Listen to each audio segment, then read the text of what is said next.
lost, there's always a hope. Rise and fight.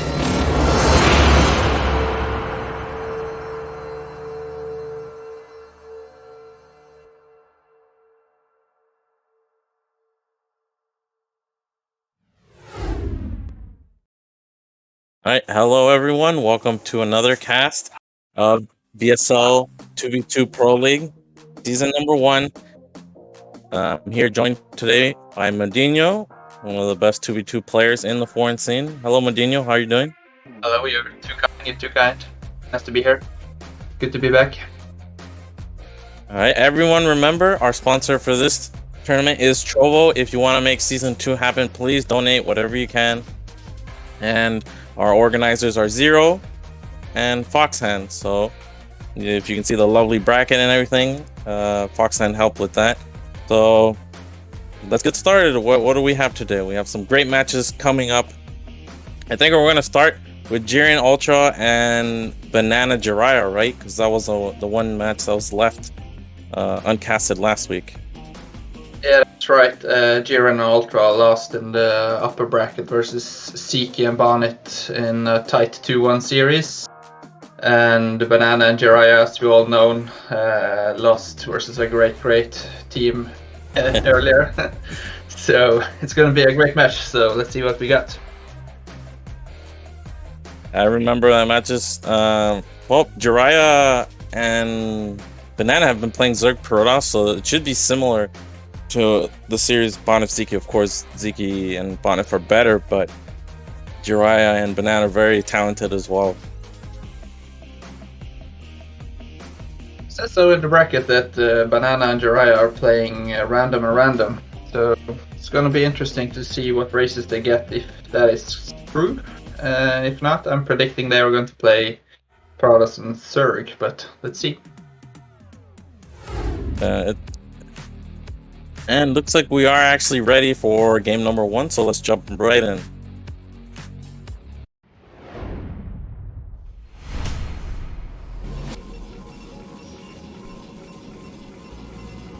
Right, in the top right we have Banana.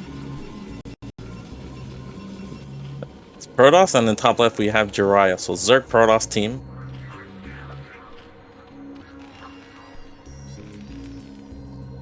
And in the bottom we have Ultra, we call it Teal, and bottom right we have Jiren. So Zerg Terran here.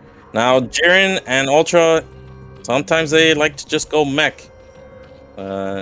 Ultra goes like 3 fact alive, not opting to go for bio, and they hit timing with a lot of Goliaths, a lot of Lings, and try to go for the kill early. Yeah, Ultra and Jiren's play is not very micro-based, but it's like you said, it's a mass units, and they usually have a good timing with it as well. But people that know Jiren knows he likes to make a lot of links, so if you have this information, you might be prepared for it. But hey, this is interesting. Looks like we're not gonna see a 9th pull from Jiren. And it's going to be an overpull from Jiraiya. Now, Jiraiya plays all the races, but usually he plays Terran. But I think they liked Jiraiya as Zerg and Banana as Protoss more than Jiraiya as Terran and Banana as Zerg. So, opting to go for that. And Ultra, let's see, looks like no gas quite yet. Oh, there it is. It's going to be a 12 gas.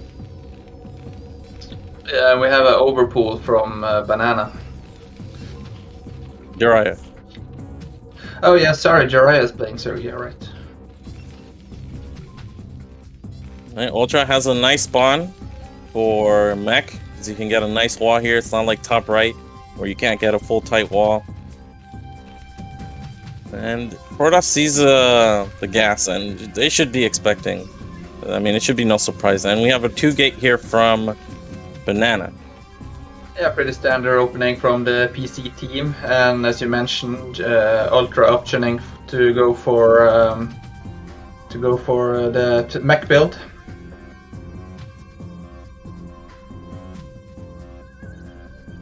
And let's see what Bobble does. Looks like Bobble went. There's a second hatch at the ramp. looks like a 12 pull, and as you can see, it's making the hatchery as close as possible to his base, so he will be able to protect it versus the early pressure from the PC team. Often you make the hatchery too close to the ramp, and if you get broken with the saplings early, you are in danger of losing your first hatchery, and usually when that happens, the game is already over. Yeah, this is where it's difficult because you got the bad spawn for this. So you can see he's gonna need a sunken here and then a sunken near the ramp, potentially, but we'll see. He should be able to hold the attack, the first attack, no problem. So, but here come the second and third zealots. And behind his Jiraiya's lair is already complete, and there's a full tight wall, like I mentioned earlier, from Ultra. So Ultra is not gonna be able to help out here at all. It's gonna be Babo on his own for now. Yeah, the Terran team is relying on how well Babo is holding, but it doesn't look like they are putting on any pressure right now. It's going to be especially hard when Babo's speed is already complete, and he has a good concave on the ramp, so he will actually have the defending advantage. Oh, this is actually Vulture speed. Oh no, it's mines. I thought it was speed. So Vulture mines. Jiraiya, meanwhile, fire's already on the way. I think the plan is to maybe put on some mines at the Prada's base, and then they will try flood the Zerg player with Goliaths and Vultures. But usually, when the Prada's and Zerg team sees its early mech, it's the same as PC that you send an Overlord in case of a DT, but so you can see that Jiraiya's Overlord is already on his way to Banana in case this, so he can break out pretty easy if there are mines. Well, this is a lot of wings, but full retreat from the team, ZP team, and they're going to try to get a block here, very important. But 3 cannons, semi-wall here with Cybernetics core. Pretty solid defense here. This is a good Sim City, but Jiraiya's Zerglings are out of position and looks to get caught by the blue Zerg. Decent trade here. Gonna lose him eventually, but he ended up killing almost the same amount that he lost. And here are the first Mutalisks. Here are the first Goliaths from Ultra. Gonna go into 3 fact. I wonder if that's Goliath range. It should be. Yeah, there it is. And Babo should have spores on the way. And here are the mines, like you said. Yeah, this will buy the blue team a lot of time. And as you can see, Jiren is droning up and getting a defense that he needs because Ultra's Goliaths are a bit slow because of the mines, so he will not be able to help out with the Mutas. But you can see they have good control where the Mutas are and still buying time for the spores to complete.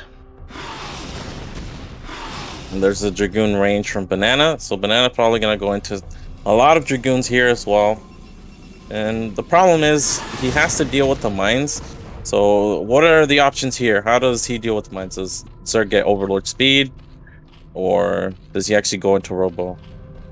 I think as long as he can clear out the first initial mines, or maybe Jiraiya uses some of his links to take out the mines, or maybe he will use his salads that's standing at the Jiraiya's base.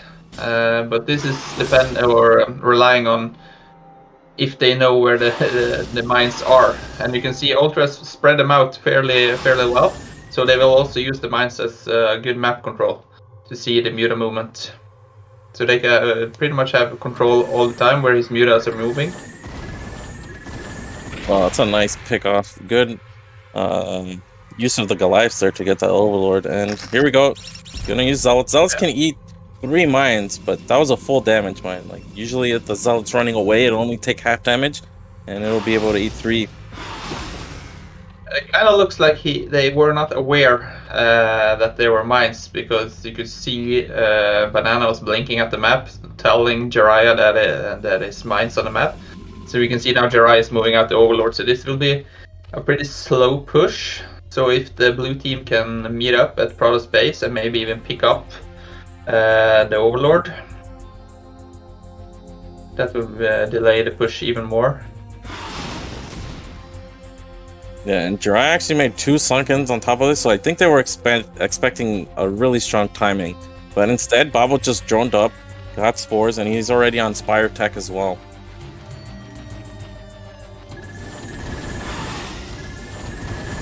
As you can see, Jiraiya, he's upgrading the car pace. It's already done. That's pretty fast. But because I am assuming Ultra is going +1 attack on his Goliaths, which is pretty standard, so that would even out the upgrade. But see, Zerg versus Zerg in the Muta fights, Jiren will have a hard time killing off the Mutas, but the Dragoons will die pretty fast because he was going for the +1 attack. And Jiraiya is getting +1 carapace, but we have the +1 air from Jiren, which is slow. It's very difficult when you're behind on mutas. Actually, Jiraiya is already straight going to +2, which is a huge power spike for Mutalist. Yeah, if he can hit the if they can buy enough time for him to hit the +2, and he does still have the gas advantage since you have the expansion. If he gets a +2 carapace, he can kill off sports pretty easy, and Goliaths. He will pretty much be immortal versus Goliaths. Well, he's got to be careful not to get caught like this. And you can see Banana has a huge army, and most of the mines have been cleared up. So now they're free to move out on the map. And Goliaths do very bad versus Dragoons. Yeah, so we see actually he's already going into tanks.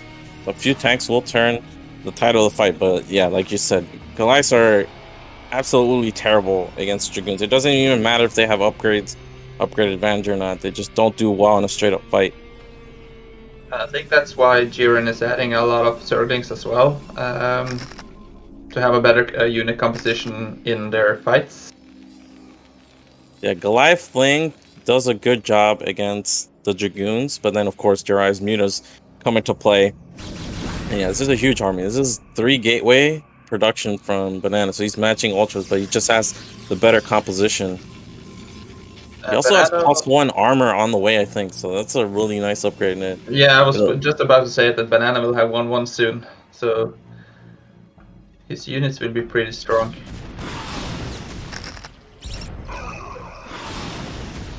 Lots of mines from Ultras.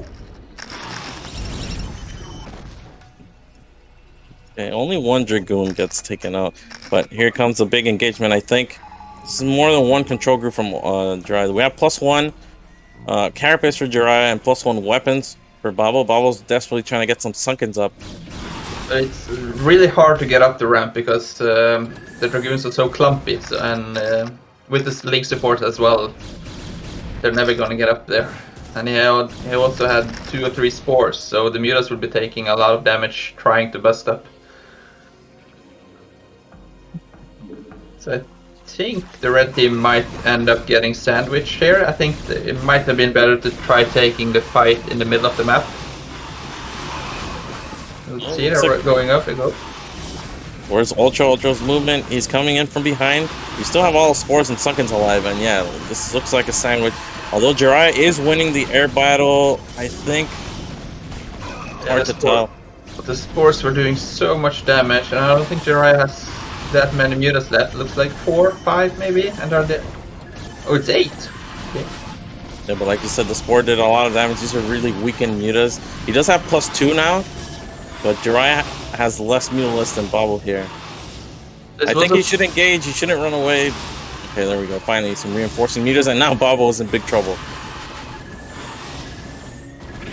It was a pretty close battle, and you can see that Jiraiya's +2 carapace was, maybe 10 seconds away from being finished. So I think if they waited a little bit longer, they might have done more damage. Yeah, I think even though they we still have a lot of Ultra army left over, and Protoss lost everything, this is still okay for them because Jiraiya has +2, has a second gas, and eventually he's gonna have enough Mutalisk to fight the Terrans straight up. There you go. Good Ling inclusion in the fight. You can see the Dragoons just really struggle there. But here we go. Look, I mean, this is just a lot of well-upgraded Mutalisk. Yeah, that's some nice pickup. The blue team losing 3 siege tanks as well, weakening their army by a lot.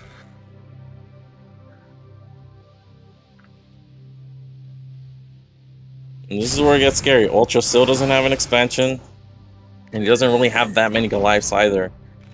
No, they're both still on one base. Now they're both trying to expand, but the blue team is still pushing. So if the red team can hold up this push, they will be in a very nice position, because now Banana's expansion is kicking off. His economy will be growing, and you can see he's adding more gates. Yeah, even getting a Citadel, I think that is. But yeah, they just need a hold here. Yeah, it's pretty hard because Bananas right now, he's just pure Dragoons, and it's nothing to buffer from the siege shot or the Zerglings.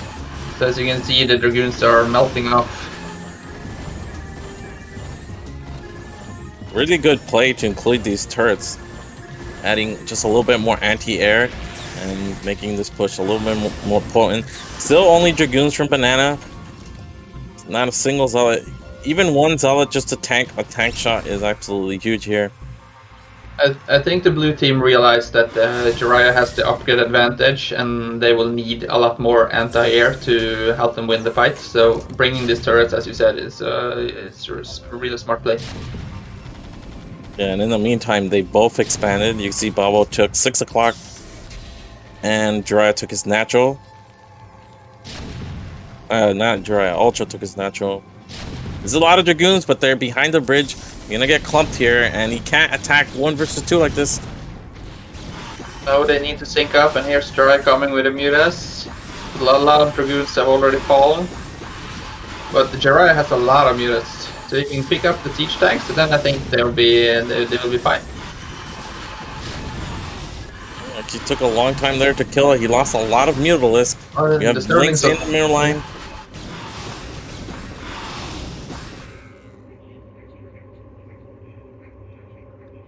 Babo did a really good job there, picking off Mutalisk and retreating, so his Mutalisk wouldn't get shot. I mean, this is 2-1 Mutalisk. This Mutalisk should not be doing...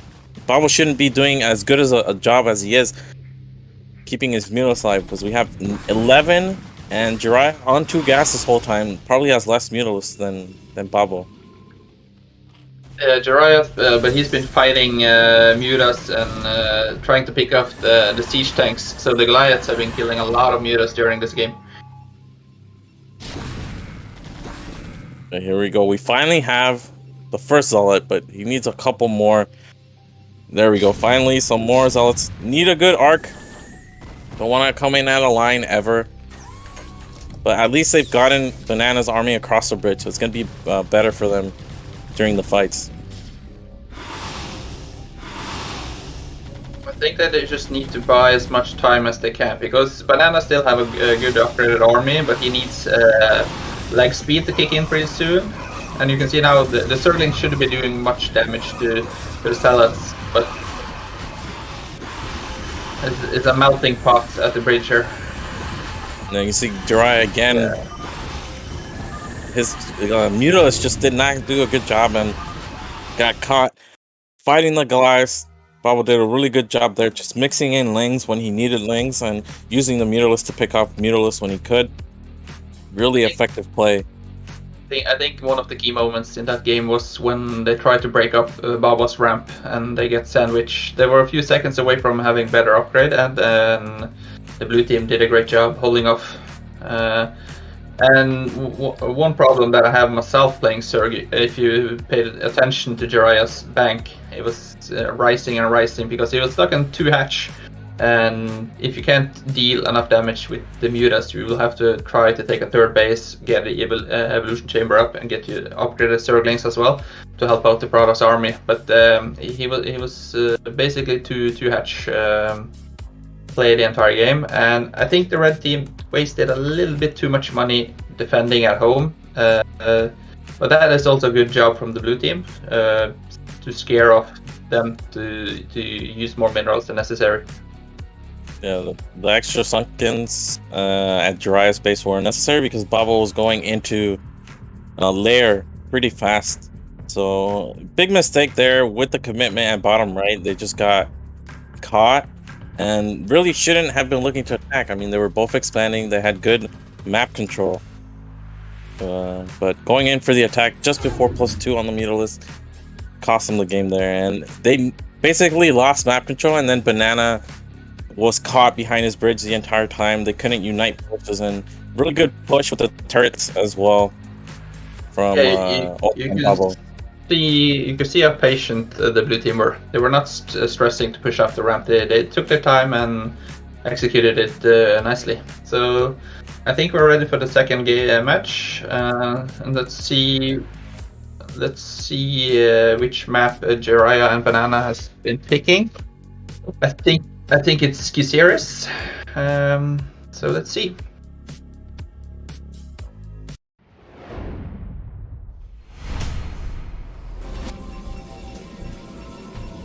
In the top left, we have Banana playing as the white Pradas, and his ally on the bottom right. In the cross spawn position, we have Jiraiya playing as Zerg, and we have Babo playing a yellow Zerg at the 6 o'clock position, and his ally Ultra 12 o'clock location as green Terran. Alright, so what map features are unique to this map? Well, this is a new map in the both in the ShieldBattery map pool and in the 2 tournament. I don't have that much experience because I have vetoed it in ShieldBattery, but I think it's a nice map. It's pretty similar to Gaia, maybe, because of the spawns. It looks closer because or in the airways you have closer positions, but if you're going to push out with the units, it's a pretty far rush distance. So I think the red teams realized this, so he's going for a 9 pool this game to get out his Zerglings quicker, so they can maybe take the ramp. But on this map, as long as you don't get the 5 o'clock position as Jiraiya did, you can pretty much sunk out or push out the creep easily. And Babo has been quite fortunate with his location. So Babo went for the 12 pool, and we have 9 pool from Jiraiya here. He's going gas before second hatch. Is this standard? I think he wants to start the speed as fast as possible, because with the 12 hatch, the 12 pool build, you will have the speed by the time 3 zealots arrive to your ramp. And there we have second barracks from Ultra. So this time, he's not gonna go for mech. He's gonna go into a bio play. Are we gonna see a gas steal here from Banana? Looks like no, not quite. I think this is one of the first. Last time I was casting, I was hoping Ultra was going to do a Marine build, but he did mech build every game. And as you know, Ultra is a strong 1 versus 1 player, and I think bio is maybe his strongest feature. And here, like you said, you can see how close the creep is to the ramp. So good spawn from Babo here. We have some pressure from Jiraiya. We have the first Zealot arriving with the Lings. Sunken just started. They have a small window here to do something, but... Oh, trying to catch some Lings, but the Sunken's about to complete here. Babo did a really good job there. Good hold from Babo, and you can see he was baiting the Lynx and the Zealot without taking any damage, and buying time for his Sunken to complete and not taking too much damage. One thing the red team could have tried, but they could have tried running around before the Sunken finished. Oh, trying to break out. Trying to do it now before he gets sealed in, because eventually... I think these Marines went out undetected. So Jiraiya is about to get us a pizza at his door that he did not order. That's 6 Marines. The probe can't die. If the probe dies here, all of a sudden there's a big timing window here. Even if Jiraiya holds, how is he going to hold the subsequent attacks? And we're already down 1 drone. Good drill. Oh, and the links are coming back. But now Babo has some links on the map as well. He's free. He broke out, but you can see Banana had some reinforcement in the wall, but we still have about 10 Zerglings on the map. So I think Babo should just go home and sandwich the salad so he can be free on the map whenever he wants. And not have to make a second sunken. The one thing I noticed, Ultra's gas was really late, so it's just going to be bio now. Like you can see his academy just finished. These are the first 2 medics. And they actually just GG. I think the probe that tried to go down to Jiraiya died, so he would have no defense at home, and then they just realized they're too far behind. And losing that probe, that was a Jiraiya's ramp, absolutely critical there. Good move up. But yeah, Jiraiya just didn't have a link at Ultra. That's not a very common move up, just to just go out with 6 Marines, because 6 Marines lose to basically anything. A couple zealots and a ling. But yeah, good. But it is a common move out if you can go unscouted. If there had been an Overlord or Zergling, they would have been more prepared. But Baba did a great job, and he was already out on the map, so he would already be able to protect the Marines. So just quick game ending there. Couldn't get a second probe to Jiraiya's natural, and that's all she wrote. This is only going to be a best of 3 because we are in the losers bracket, and that's the end of the tournament run for Ultra, for Jiraiya and Banana. So Ultra and Bob will move on. Yeah, they move on to the low bracket quarterfinals, where they will be facing off Marvin and Medino. Well, too. And in the quarterfinals, it's best of 5. You can see we have 2 more best of 5 for today. I think the last match is Ziggy Bonif against TT1 Kenzie. That's the winners bracket final. But the next match, yeah, it's going to be Medino, Marwin, and Jiren against Ultra. Jiren Ultra. But I think we're going to take just a quick break before we jump into that.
All right, guys, welcome back.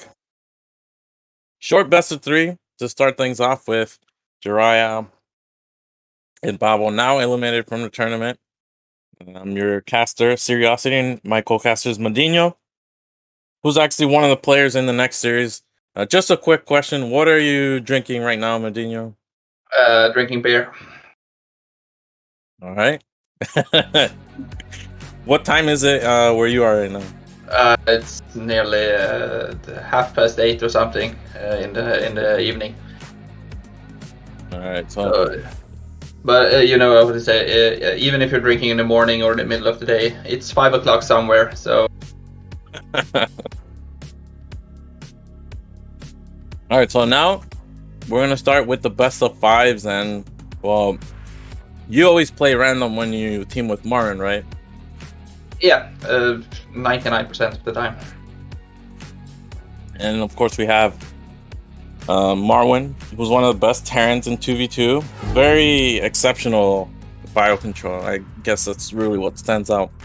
And you, as a team, have a lot of experience. Just have played a lot of games together. Have seen all the variations, all the openings. And you're going up against Jiren Ultra, very strong 2v2 team as well. Terran Zerg, Babo. I mean, one of the. I mean, I knew about Babo before I even followed 2v2. He just seems to be playing the game forever, and his Zerg Terran is actually very strong. He's just very experienced with Zerg, knows how to utilize the Zerglings, the unit movement. It's all familiar to him. So this should be an excellent best of 5. Like I was saying the last time I was casting, that Jiraiya has an exceptional way to SimCity. So he takes minimum damage when he gets attacked, and sometimes you think, okay, he spent 6 drones making sunkens, and 1 minute later he has more mutas than you, so it doesn't really make sense, but he's so good at it.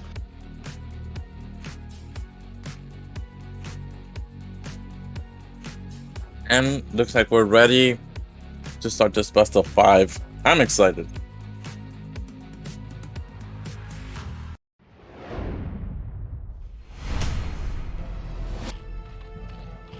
Alright, so the map is Python. We have top right, or I guess top middle. We have Jiren, aka Babo, and his ally close by, we have Ultra. And in the bottom spawn, we have Marwin as the Terran, of course, which only leaves us with Medino, who ended up with Protoss. Now, when I got products, I was already thinking that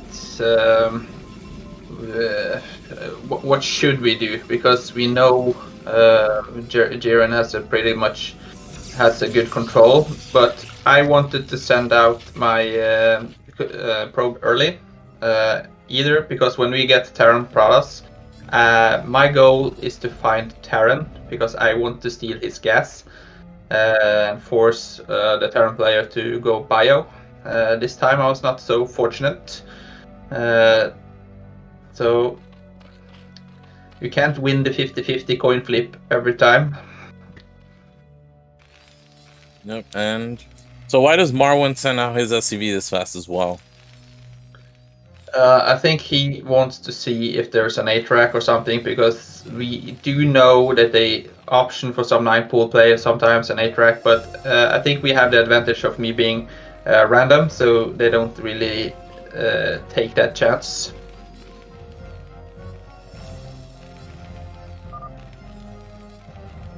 Alright, so Babo's going for top pool. You steal the gas, which, from my experience, I've seen Zergs, they go into 3 hatch from this.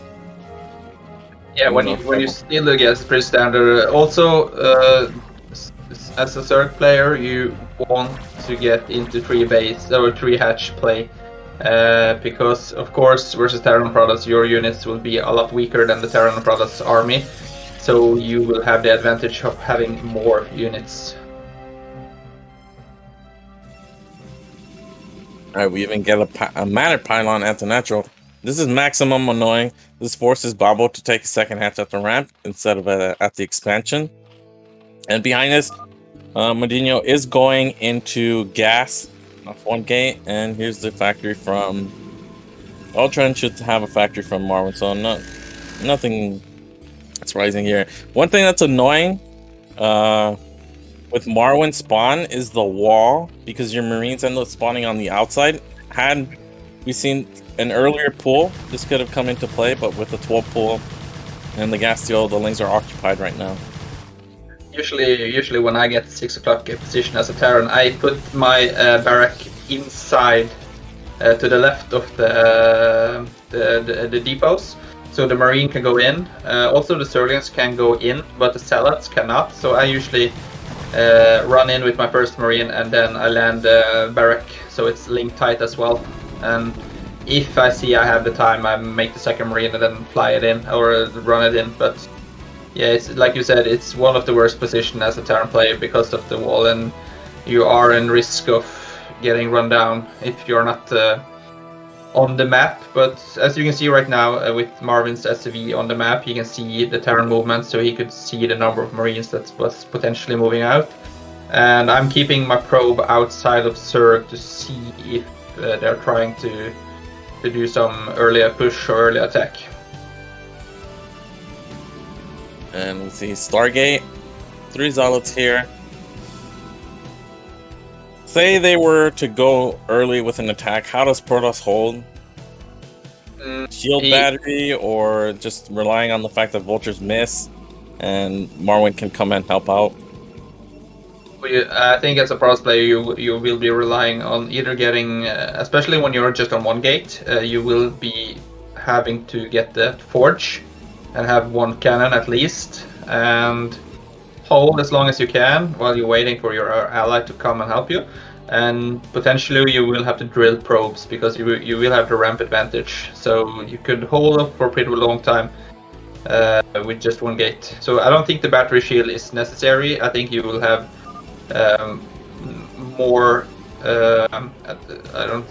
You will gain more, I think, of having that 1 cannon because that will protect you in the future as well. But the battery shield, it will just be there, and you will probably use it in the first minute of the game and then just not use it anymore. Our first there is how Bubble is going into Hydras to have some kind of anti-air. We see Marwin 2 fact, he went add-on faster than Ultra. 3 fact, he went add-on faster, so he already has speed. Ultra's speed just finished, so if this is ever a Vulture War, that would be on even footing. Marwin, of course, has more, slightly more right now. And now we're seeing the full scout. We're seeing no lair, so just drones and a couple Hydras to deal with the Corsairs.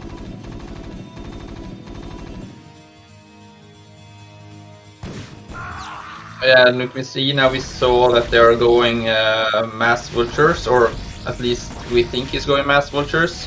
And by killing off the overlords on the map, the blue team lost their map control, so they don't really know what we are doing. And one of the benefits of Python, at least in particular, especially when you're close spawns like this, I mean, this is a lot of overlords going down for Bubble, so he's been really slowed down here. Only 1 Hydras. Usually you need at least 1 per Sair, so you make a couple and you can deal with the first Sairs. But if it snowballs like this, Zerg is really set. Like their build is really slowed down here. Yeah, Bubble lost 2 overlords pretty early before his Hydra den was done, so I think I killed off just before he was going to make 4 or 5 Hydras, and we're stuck with just the 1. And you see he actually went into Sunkens because he doesn't know what's going on in the map. And gotta be careful. Even more overlords going down here. Yeah, by making the additional Sunkens, he keeps himself safe from Marvin ever to come down with all of his vultures. Because vultures doesn't do very well versus Sunkens. Ooh, a couple Ultra's getting caught, but retreats back to space, and we see the first tanks finally being added, also an armory. And I was gonna say this earlier, one of the benefits of Python for the PT team here is that you can take the island pretty quickly with this robo, and looks like, yeah, you're gonna do that. Immediate shuttle, and there's no way for Terran Zerg to contest this early on, especially with the presence of the Corsairs. Had this been a different map, I would not spend the money on Robo, but because me and Marvin had such a good spawning locations, it's easier for the Protoss player to take the island. Because doing the Corsairs, the Protoss player won't have that much ground army, and eventually the blue team or the TC team, they will be out on the map with the siege tanks. And in worst case scenario, I could take the island and rebuild from there.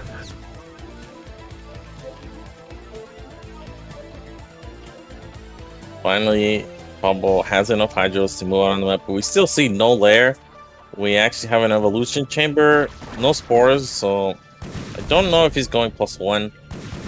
But here we go. We finally have Terran and Zerg uniting, and this is where, like you said, when you're going Corsair and then Robo, you basically have no way to help Marwyn other than just to slow down Overlords. So as you can see, Marvin is picking the battle cautiously. He's trying to fight off vultures versus vultures. So he will have the unit advantage over the Terran player.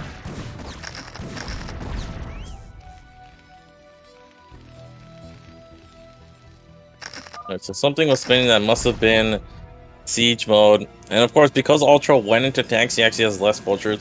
Fleet beacon here, and that's disruption web. So disruption web is an incredibly powerful upgrade against Terran Zerg, because the tanks are stationary when they're in siege mode, and if you just land, like, the range of disruption web is actually massive. Like, if a tank is barely under it, it still doesn't fire.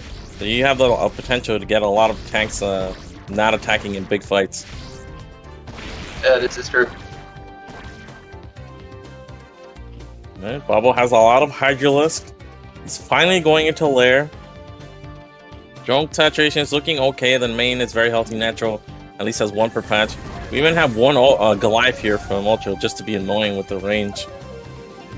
Yeah, the Goliath does a lot of damage to the Corsair, and of course it's saving Bobo from not having to make a spore, because he won't have Hydras at home at all times. So if I just keep moving around with my Corsair, I might pick up some Overlords.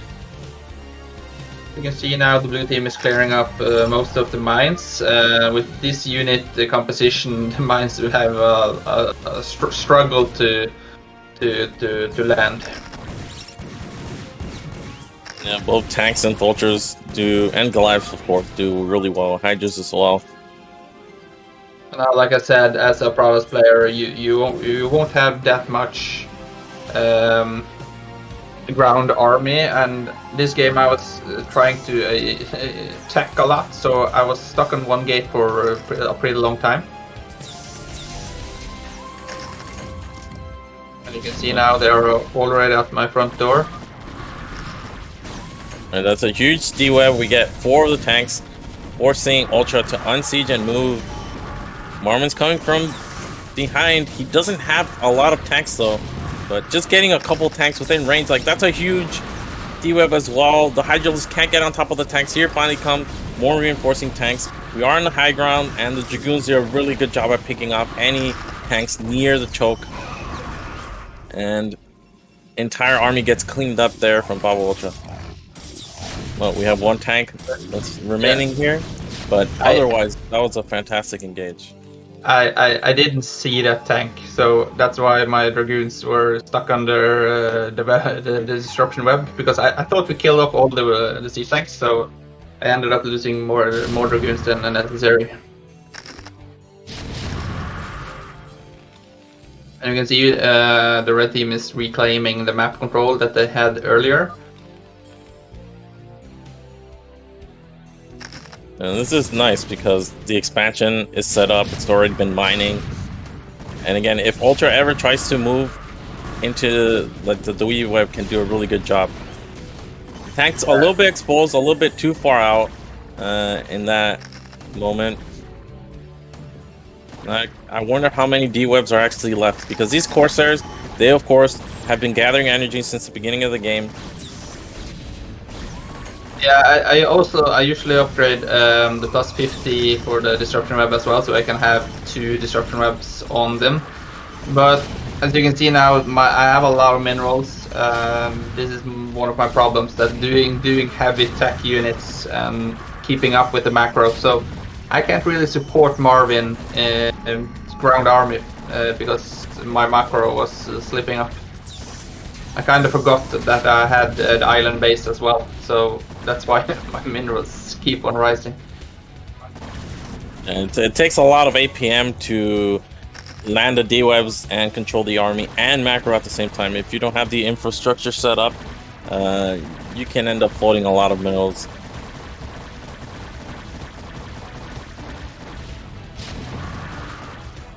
So as you can see now, the game is kind of back and forth with both teams attacking, trying to kinda end the game. No teams are taking any position on the map.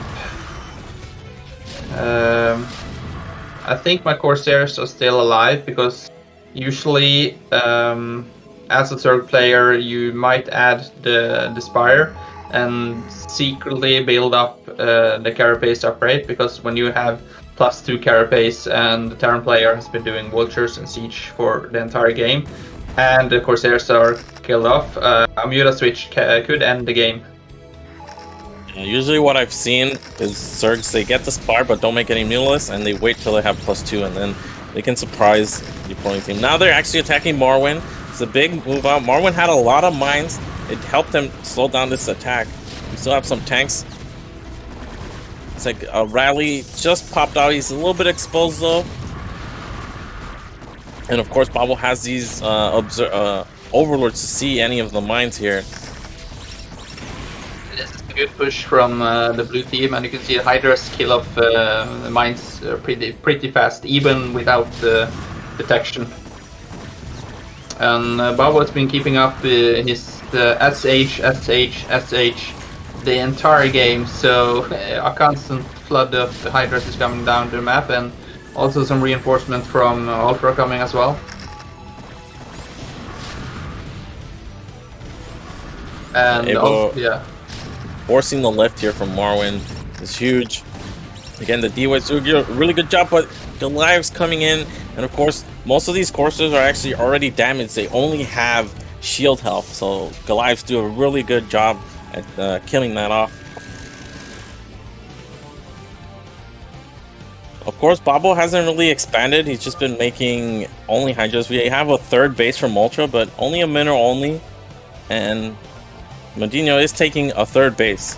So if Marwyn can retake his natural here, they just need to keep holding off the attacks. And 2 high ground tanks, this is huge here because this will provide support and time for Medino and the defenses from Marwyn to get here. You can see a little bit too close to the right edge with the overlords in vision, able to pick off one of the tanks. Yeah, but I think it's still in range of the siege tank though, yeah. It's very damaged, it takes 1 shot, yeah. As you saw there with the siege tanks, that they were a bit too close on the ramp. That's important to remember in the future as well. Even as a Prowler Zerg team, if you're placing cannons too close to the ramp, it's easy for the opponents to snipe them up with the range units like Marines and other Dragoons. So you want to put them a little bit back and out of reach for the opponent to reach them. Alright, so now it looks like we're actually losing the main, and there's the GG. At the end there, I was, as you're supposed to do, blaming your ally in 2 vs 2. If you're not blaming your ally, you're not doing it right. So I told him that the first 4 siege that was out on the map too offensive, because we had a decent map control, and I've been doing a lot of damage at Zerg, keeping his overlord count down, and Marvin had mines the entire map. So with those 4 siege on my ramp, I could easily take in my third base and then get off more more gateways, and even switch over to carriers. So I think as a Terran Protoss team, you have the option for two types of play. You either have to be offensive the entire game with mass units, skip the Corsair and just go 3 gates and siege tanks, or you have to play the defensive style, doing mass Corsair, web carriers, and just play the 2 versus 2 as a T versus T. Take position and just sit and wait. Be patient. Yeah, because after you cleaned up the first big attack, had Marwyn place those tanks in more defensive posture at your base, you basically could never be attacked from that point on, because you had D-Web support for those tanks on the high ground, already hard to break up against.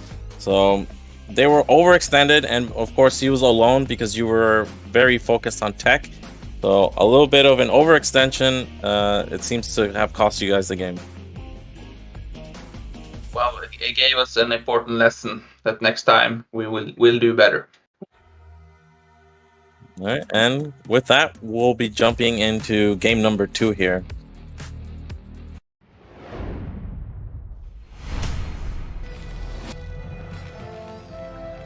Here we have in the top right corner, playing as the red Terran, it's Madinho. And you have Marvin at bottom left, playing as the boxer yellow Terran. And at the top left corner, you have Babo playing as the blue Zerg, and his ally Ultra playing as the blue Terran. Alright, so I've seen you guys TT against a ProLeague Zerg team. Marwyn always goes bio, and then you go mech. What do you do against Terran Zerg though? What's the go-to plan? We like to have map control because our play is like information based, that we react to what we see. But 2 Terran versus Terran Zerg is one of the hardest matchup, because if the Terran gets too many siege tanks, we don't have that much to deal with it. So sometimes we option to that I go 3 factory mine to take the control of the map, maybe win the battle versus Terran, so he can't move out the siege that easily. Sometimes we go raids to prevent Zerg for getting mutas, but we don't really have a clear plan for game to game. We just wait and see.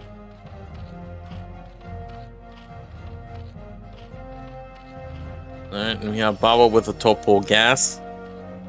And of course, one of the advantages is that they don't know right away that you're Terran. And here's the SCV being annoying. Don't want to let Zerg get that expansion up for free. Almost gonna get this drone 1 hit away.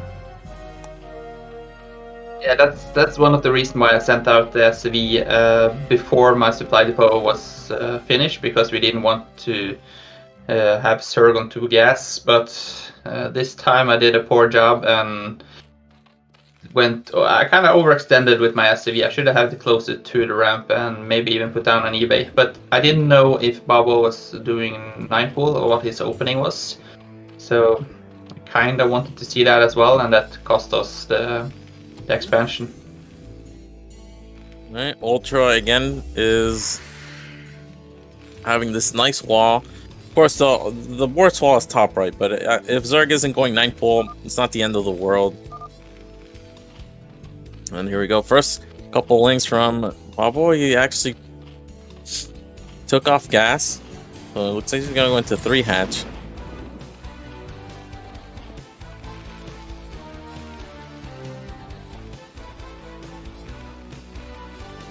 When you're going into a bunker, so this to me means probably starport play. I did build that bunker as well because my economy was damaged because of the early SCV. But as you said, the wall is not that good, so you could place the SCV like I did and put on hold, or you can even make 4 supply depots with changing out the bunker for like that, as the observer shows. Alright, nice glitching through. Just confirming what tech Zerg has. And seeing a lot of lings like this and no gas mining. Yeah, as soon as my STV died at the Zerg base, I clicked the mineral. A little mistake from my part letting the Zerg in, so he got full information of what I'm doing. Sees the starport. He only sees one, so... But I think this is so far a pretty good opening because we don't have fast fire. We have Wraith, which is going to be annoying because Ultra doesn't really want to make Goliaths here. And I feel like this is a good opening for the TT team. Yeah, you don't really need Goliaths versus Terran because the Wraiths are pretty weak if the Terran goes a few Goliaths. And as soon as the Zerg has Force, you can't really damage him that much. So it's quite a big investment, but as you can see, it's forcing Babo to make a few spores and damaging its economy as well. But usually the opponent Terran goes for mass vultures like Marvin is doing, matching his unit count, so the blue team can regain map control and place out mines of their own. First Wraith is out. He's probably gonna just go Overlord hunting. There's the army from Ultra. Again, he's not really gonna need a lot, just a couple. And I saw you were actually going straight into Vulture speed as well. Is this just to support Marwyn in the Vulture versus Vulture fight? I kind of thought that since I'm so far behind macro-wise that I might just turn my starport into a drop play. Since I'm using my Wraith to scout Babo, so we see the information and his lair timing. So speed vultures versus speed links is an uneven fight, so that's why I option to go for drop. And here we go. 3-5 Vulture, 3-5 Vulture. Babo, meanwhile, has been really slowed down. Had to make a sunken, couple spores, even a second sunken just in case things go sour. And is this, yeah, a sunken in the main, so he's definitely prepared.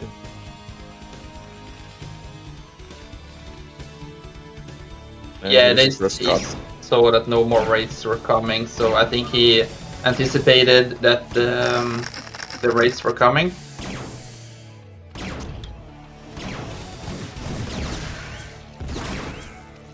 There we get one drum. Again, links can engage outright. Sunken is not going to cover the entire mineral line, so we have some exposed patches here. I was actually quite surprised when I saw that Sunken. I was like, okay, game over. And I was like, okay, what am I supposed to do now? Vultures don't kill you buildings. But as you said, there's exposed side of the mineral line. This is a lot of vultures from Marwyn. Oh, there's an opportunity here. Oh my god. Just waltzed right in. Leaving some at the natural just to harass the mineral line. And yep. Wild vultures don't do much against Sunkens when it's this many. Gotta watch out. Trying to get Ultra as he's coming up the ramp. This is a very nice engagement. Ultra not really controlling his vultures here. And you can see the concave in the number. It's too much. We even have a tank here to support. There's their siege. I mean, siege would be a game-ending blow here. And there's no way. Yeah, there's no way for Ultra to get across the map now. So, just fantastic attack. Really caught the Terran Zerg team unprepared. Yeah, we were quite surprised since Babo got his expansion fairly easy. We were actually surprised he optioned to make Zerglings and not just tack into lair faster. So I think that's one of the reasons why it looked like we won the game easy, because we didn't have to deal with the air tech. Yeah, when Zerg doesn't have Spire, it's really comfortable for Terran. They don't have to make Goliaths. They don't, because Muta tank destroys Goliath very easily. But you got the scout in, you saw Babo, no Spire, no lair, just pulled off gas. And he wasn't able to take advantage of your bad wall because you had that 1 SCV to buy you time. You had the bunker in place. And then the subsequent attack. I mean, Marwin just kept making vultures. Ultra did not. And because they were crossed, it was hard for Ultra to support his ally. And just getting on top of the ramp, very well executed attack. And that ties up the series 1-1 with game 3 coming up. And it's going to be their map choice now. And the map is going to be Vermeer. And then we're ready to go into that game number 3.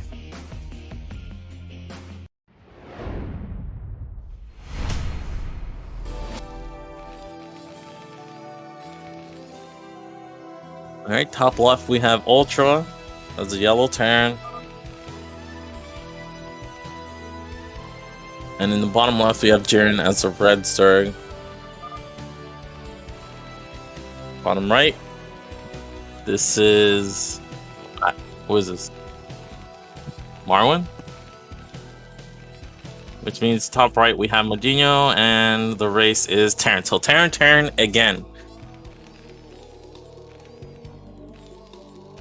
At the beginning of the game, I was asking, I was talking to Marin about why Babu option to go for Zerglings right there. And as I mentioned before the game started, that he do likes his Zerglings, but Babu has a really good Muta control, so I think he could trust his Muta control a little bit more and not just relying on winning the games purely with mass units. Yeah, I think maybe he thought he could have a window because of top right being so bad, but wasn't able to get that. And now we have both Terran players scouting right away. Vermeer plays not that different from Fighting Spirit. We have a lot of bases with gas. We have some high ground in the middle. Yeah, like you said, pretty similar like Fighting Spirit, so the play is pretty much the same.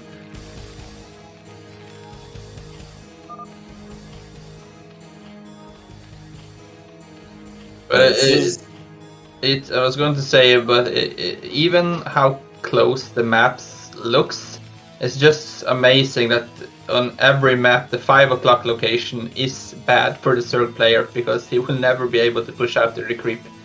So as long as you get, especially Babu got this, I think on this map the best location for a Zerg player, because it's one sunken and you can hold off with a good Zergling concave. You might not even need the second, depending on how much units the opponents are making. Yep, and here we have both going for gas, and I'm still looking to see what. Like, Ultra's plan here should always be to support Zerg. So get 3 facts, get a lot of vultures out, try to not lose map control, and always be ready to help his ally. On the other side, what's the plan here when you see one hatch lit there? First step, you panic, and then second step is to calm down and readjust. Because we are forced to make Goliaths to hold off his Mutas, but Goliaths are not really that great unit composition. You will be needing siege tanks eventually, so it's hard to spend all your gas to get the right unit composition, because the Terran Zerg army will have a better unit composition, because the Goliaths AI is not the smartest unit, so they will shoot at the Mutas and not the Goliaths. But yeah, usually we think we just have to get map control and mass out units and try taking an expansion as fast as possible to keep up with the unit productions. Yeah, so this is a real fear of going up against Zerg Terran. They can get the Dream Comp, which is Goliath, which is tank Muta. Tanks destroy Goliaths, and the Mutas force the other Terran to go into Goliaths. And it's a very awkward situation. And we actually have Ultra going to 3-fact Goliath as well. This is a little perplexing to me.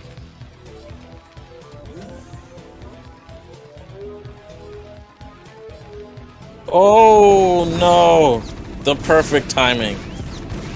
It's like we get in, but we have 3 vultures here, and yeah, this is not going to be that difficult to hold off. Vultures is already low, so we end up losing a couple SCVs. Oh, the vultures don't want to engage slings, but good micro so far. Even with slow vultures, doing a good job of picking off the Zerglings. Yeah, luckily vultures are strong versus Zerglings. And as you said, it's a good timing from the red team. Usually those are the attacks the surprise attacks that could win you the game. And as you were saying, Ultra is going 3 factory, and for me and Marvin, we are still stuck. Our 3rd factory is quite slow. So Ultra will have more units than us later on until we can keep up. And now this is the tricky part, because now we know mutas are out on the map. So what do we do? Do we try to sync up with our Goliaths outside of our base to get countered by the mutas, or do we play patiently and wait? Yeah, mutas are way more mobile. So if the Terran army is ever in the middle of the map, Zerg can just go counter one of the Terrans, and it's very hard to either go up a ramp that has Sunkens or go up a ramp that has Goliaths and potentially siege tanks. So very difficult game ahead for the Terran team here. Yeah, and also we don't really have the units, so as you can see, we don't know what is going on the map right now, so we have to be careful. Of course, Babo's only on one hand, so he doesn't really want to commit to any kind of engagement. We finally have a couple mutas getting caught here, but none get picked off. Oh, but this is where it gets scary, and this is why Goliaths are so bad. You can just see they can't run away, they can't fight, they just get picked off here, and the opposing team, they can, like the Goliaths, you can see they can move and shoot at the same time. So you click and you attack and move, attack and move.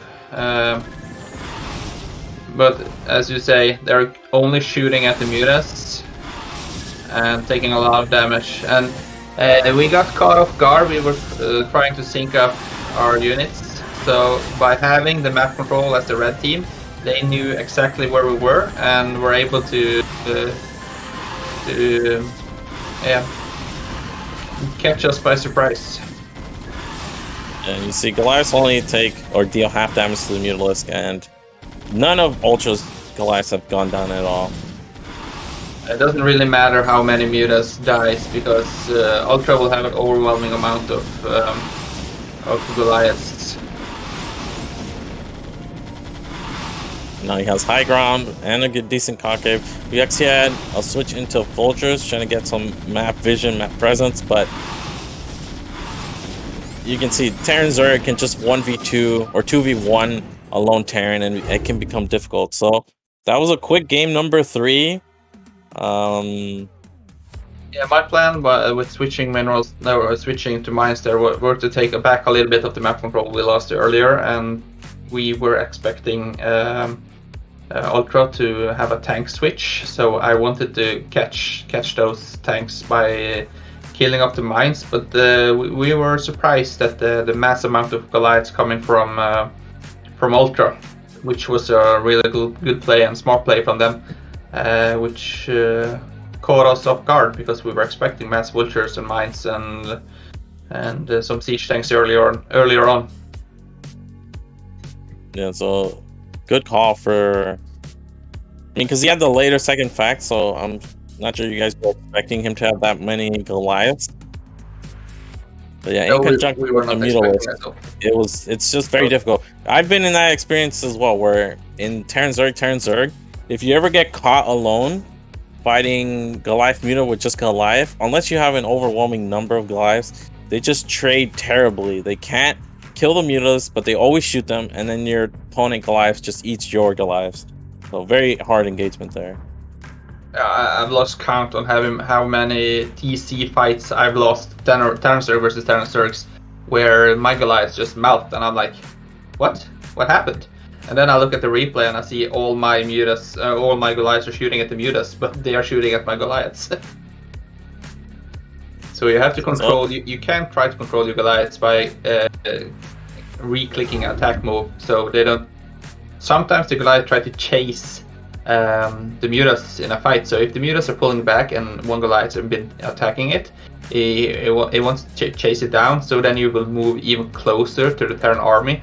So you have to babysit your army and the entire fight. All right. So with that, Bobo and Ultra go up 2-1, but we're gonna jump into game number 4. Match point for Bobo Ultra. Can they close out the series here? And the map is Gemlong. And you can see at the bottom, top left corner, we have Ultra playing as Terran. And we have Bobo in the top right corner playing as the White Zerg. And bottom right, we have Marvin playing as the Yellow Terran. And bottom left, we have Medino getting Terran again for the third time. Alright, so 3 times Terran, 1 time Protoss, and well, let's see, because game number 3, we saw Bobo go for 1 hatch Muta, and how difficult that was for Terran. Of course, they don't know what races you guys are quite yet, but that seems to be like the go-to strategy for Zerg Terran team. Let's see what they can do. Last game, Ultra went for a quicker scout than he did on the Fighting Spirit game. So they knew I was Terran pretty early, which helps Bobo deciding what to go for. If he's attacking the lair or if he's going to do some type of mass links or something else. Or taking an early expansion. And the key was also Bobo could go for 1 hatch because of the sunken placement, how close it was to the ramp with just the first creep from the hatch. So that it all factors into the strategy. And playing versus the random overpool might be one of the best builds to open with, because if you're doing 9 pull, you will either have to just go mass links because you will have an economical disadvantage if I mass Zerg open for overpool, and the 12 pull will slow down your tech. So by doing overpool, you can switch pretty fast to either 3 hatch play or 2 hatch Mutas. Alright, so far nothing has been revealed from Bobo. He has enough now for the lair. There it is. So 1 hatch lair yet again. And seeing this, what's the reaction now, basically? Well, when we saw he was doing this play, I was still having the last game in the back of my head. So I kind of wanted to react differently to this game by not overreacting. So we just have to wait and see. So let's see. We have Bobo again. He's making links. I'm pretty sure he's getting speed, yeah. And you can see, I don't think I'm not familiar, but how much 2 versus 2 experience Ultra has, but he's an experienced 1 versus 1 player, and he's a really good Terran. But you can see his wall-ins are not as traditional as you might see with the barracks and the supply depot. And this is tight, but the units spawn outside, which is a big disadvantage. Yeah, it's tight, but I don't think it's link tight. But he doesn't need to worry about that right now. But as you say, his units spawn on the outside, which is not ideal versus a 9 pull. So it's safer to go for the different the type of wall. As you can see on the last on the Vermeer game, he had a barrack and a factory wall, which was tight. But his spawning location on the last on Vermeer it's a hard place to make a wall. So with the Zergling support, you could be a little more greedy with your wall. And versus Terran, you might not even need a wall at all. You can use your barrack as a scouting unit, just as you would in a T versus T. So we have the same build from Terran Zerg, where we're seeing one Hat Slayer and Ultra supporting with 3 factory Goliaths. And again, we have Bobble with the Sunken creeping forward towards the ramp. And one Sunken here at this spawn is okay. It's not perfect because it doesn't give full coverage, but it does allow him to extend the creep far enough that now the second Sunken will cover the ramp. Yeah, and you can see Ultra sending his first Vulture to Babo, giving him good support with the range.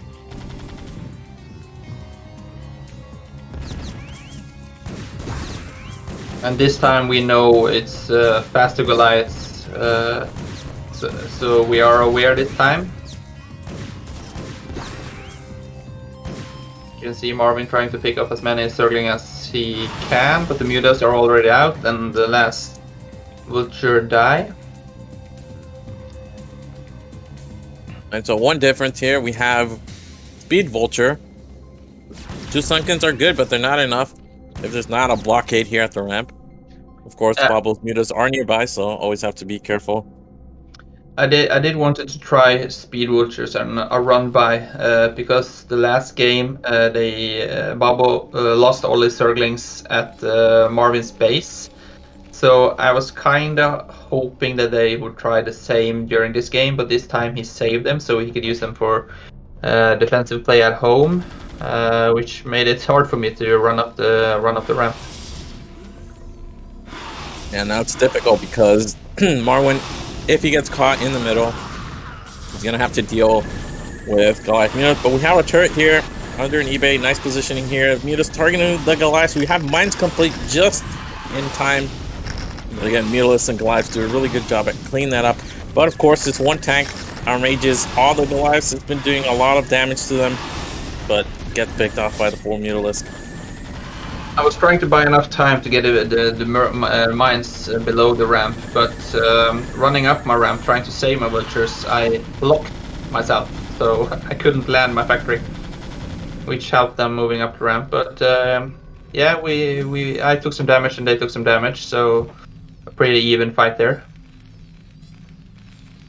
Yeah, all in all, I'd say it's a small victory for Terran because now Marwin has more Goliaths than Ultra. We have a second hatchery for Babo. He's getting +1 carapace, and the carapace upgrades are extremely important. Goliaths, of course, have 2 missiles, so getting 1 upgrade will reduce the damage from both missiles, and it's a very impactful upgrade. Yeah, the Carapace upgrade is maybe the most important upgrade versus mech play. Because as you say, they will not take that much damage versus the Goliaths. But as opposed to making +1 attack, you will 2-shot the Goliaths and kill them faster, and you will also 2-shot turrets if you're deciding to go to the Terran main. So myself, I like to go for the Carapace because my micro is not as good as Babo, so I have to rely that my units survive on their own by having the upgrade advantage.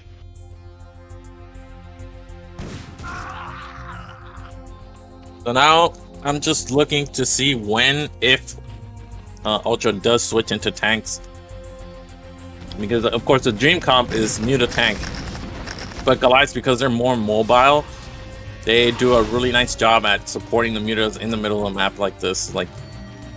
And we see Modinho and Marwin, they have army presence in the middle of the map. So with the Vultures also giving them vision with mines and the possibility of counterattacks as well, seems to be a much better overhead so far. Yeah, I think we synced up better this game, and as you mentioned, we have a little bit better map control. And right now we're just trying to prevent Babo from taking an expansion freely. So that's why we're trying to roam around the map and be present. We don't stop with our army. We are just up and down in the middle, controlling the middle of the map, because As soon as we see their movement, it's not far for us to move either way, left or right, by staying in the middle. No, don't want to overextend. Mutalists now with +1 carapace are extremely tanky, so always have to be fearful of her counterattack, and Ultra is finally getting tanks and an expansion.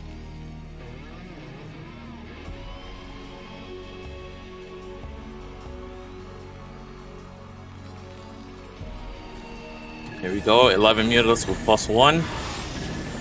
Seems like we have a couple turrets and some Goliaths here, but you can see it, just ignore the fire, picking off a ton of SCVs. Yeah, I didn't have the range, but it kicked in after losing 10 ACVs. And I didn't micro-mass CVs because I was expecting him to to respect that I have turrets and Goliaths, but he refused to do so. But at what cost? We caught him, but now we have to be careful because moving down around fighting concave of Goliaths is not what you want. Now, all in all, that was maybe 10 SCVs for 9 Mutalists. Looks like we're having a big fight here. Ultra doesn't have a lot of tanks, only 2. Vultures also from the back really took a lot of the tanks kept shooting the vultures instead of the clump of Goliaths, and now we have a big army heading towards Ultra's naturals. Again, Bobble lost the majority of his Mutalists there in that retreat. Just really got caught off guard, not expecting that maneuver. And here we go, Tigron tanks, very close, but again, ooh, actually a GG, and well, this was not holdable. That was definitely like you said, I was trying to get my siege in range to pick up his siege tanks because they were a bit too far extended. But sometimes you actually want to extend you, like, because you want to protect the most of your base, and the gap on Gamelong is pretty narrow. So if you do have your siege tanks on the ramp, you could prevent like vultures and Goliaths and siege tanks from going behind your mineral line and getting into a good position, because you will be hitting them and getting the splash damage.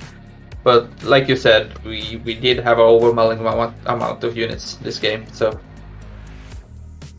yeah, that was very nicely done. Again, losing the SCVs was really painful, but made up for it right away with catching the Mutalists, and the majority of them went down, and with that, it was going to be very difficult. Ultra committed to the attack. He had a good angle because the Goliaths were coming down the ramp, but the 3 vultures actually did more than I think was realized, because they drew some of the tank fire, and the Goliaths were in an overwhelming mass, able to clean that up, and then soon after, Ultra's natural. So that means the series is tied 2-2. We have our final match. We still haven't seen Modino Zerg. We've only seen Protoss once, but it seems like we have a better response to Terran Zerg when it's 1 hatch layer, and Ultra is going into 3 fact lives. So it looks like we're ready to jump into game number 5.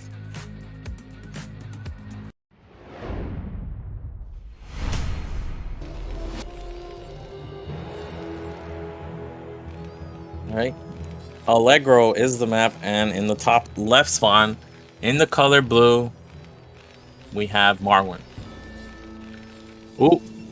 And bottom right, we have Medina as Protoss.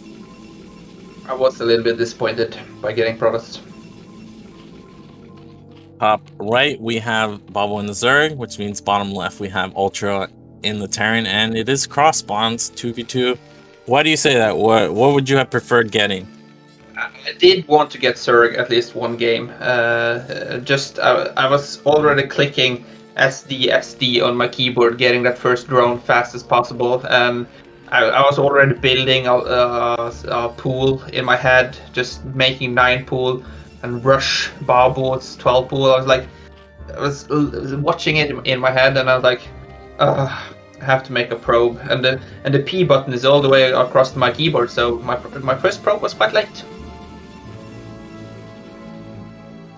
Alright, Probe Scout heading out. Gonna see the overpull from Babo, and well, we saw in game number 1, but this is completely different. Python is not like the other maps. We don't have an island base you can take. The spawns are also cross spawns. We don't have an ally nearby. So this can be a little bit scary in the early game for the Protoss player. In my experience, dealing with Vulture Ling is a little bit difficult. Yeah, exactly. Like you're saying, we have cross spawn position, and I'm going for fast gas this game because I want to get out Corsair earlier or as fast as possible to contain the air. But it is hard playing Protoss Terran on cross spawns in the early stages because if I get mined in as well, I'm pretty much stuck in my base forever. And Marvin will be fighting 2 versus 1 for a pretty long time. And again, I sent out my probe after the pylon because I wanted to try to find Terran, but again, the 50-50 lost. And here you actually retreat from Bobble's main, and Bobble pulls off gas. And here we go. We have the first few Lings out on the map. Looks like Bobble's looking for that probe.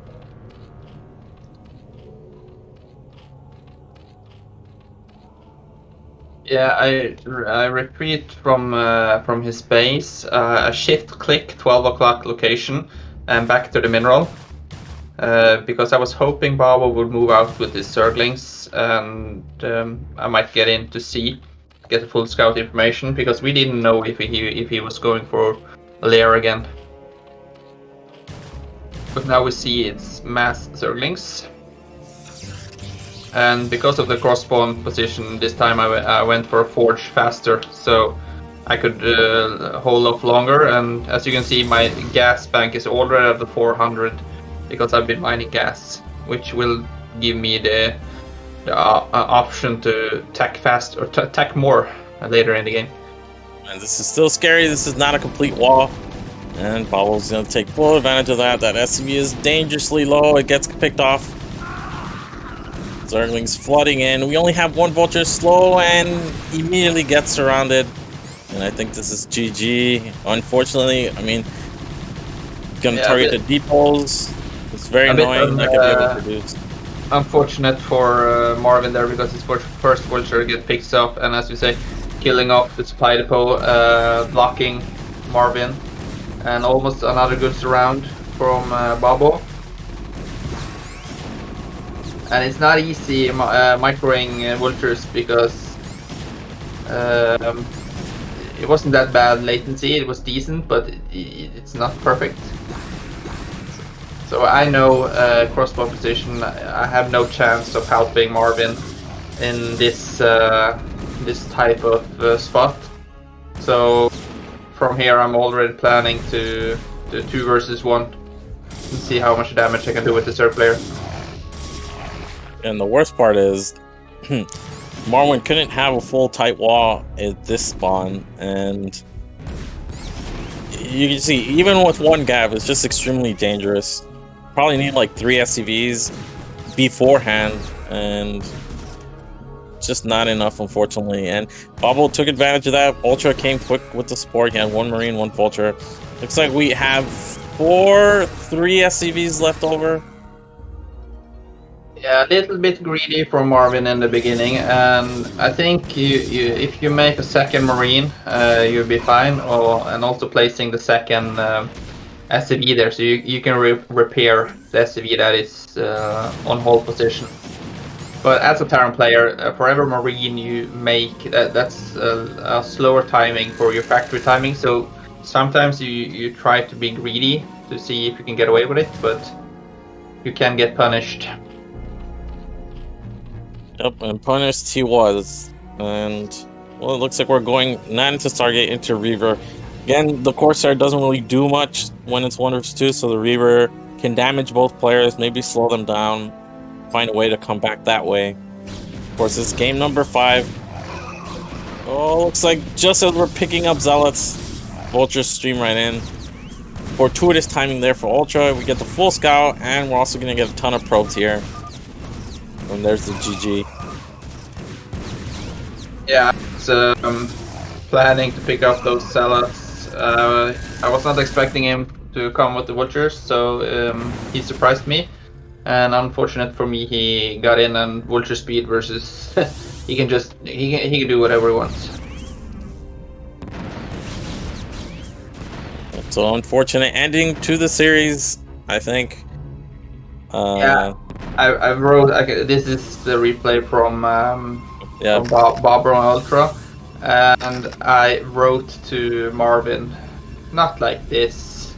So we were clearly disappointed. It was a tight series, but I think both teams have a fair shot to move on from this series. It was never any clear favorite. Babo has a lot of experience playing 2 versus 2, and Ultra is a strong 1 versus 1 player. This reminds me of against Zeke Respondeth game number 5. It just ended prematurely as well. Just one small mishap and a best of 5 ends. Then we have a counterattack as the Reaver moves out. Only 2 cannons with nothing to buffer. We have turrets. And Goliathson plays. Reaver lands, but lands on a mine. Actually, don't have any units left from Ultra, but I don't, as you can see, I don't have Bonnet Scarabs, so of course Reaver from Norway will bug out and not kill any SCVs. And there's the GG. So 3-2. Ultra and Jiren move on. And yeah, like you said, very close series. Either team could have won that. Yeah, I just want to thank Zero for making me relive this. It's a great moment for me to have to watch it again.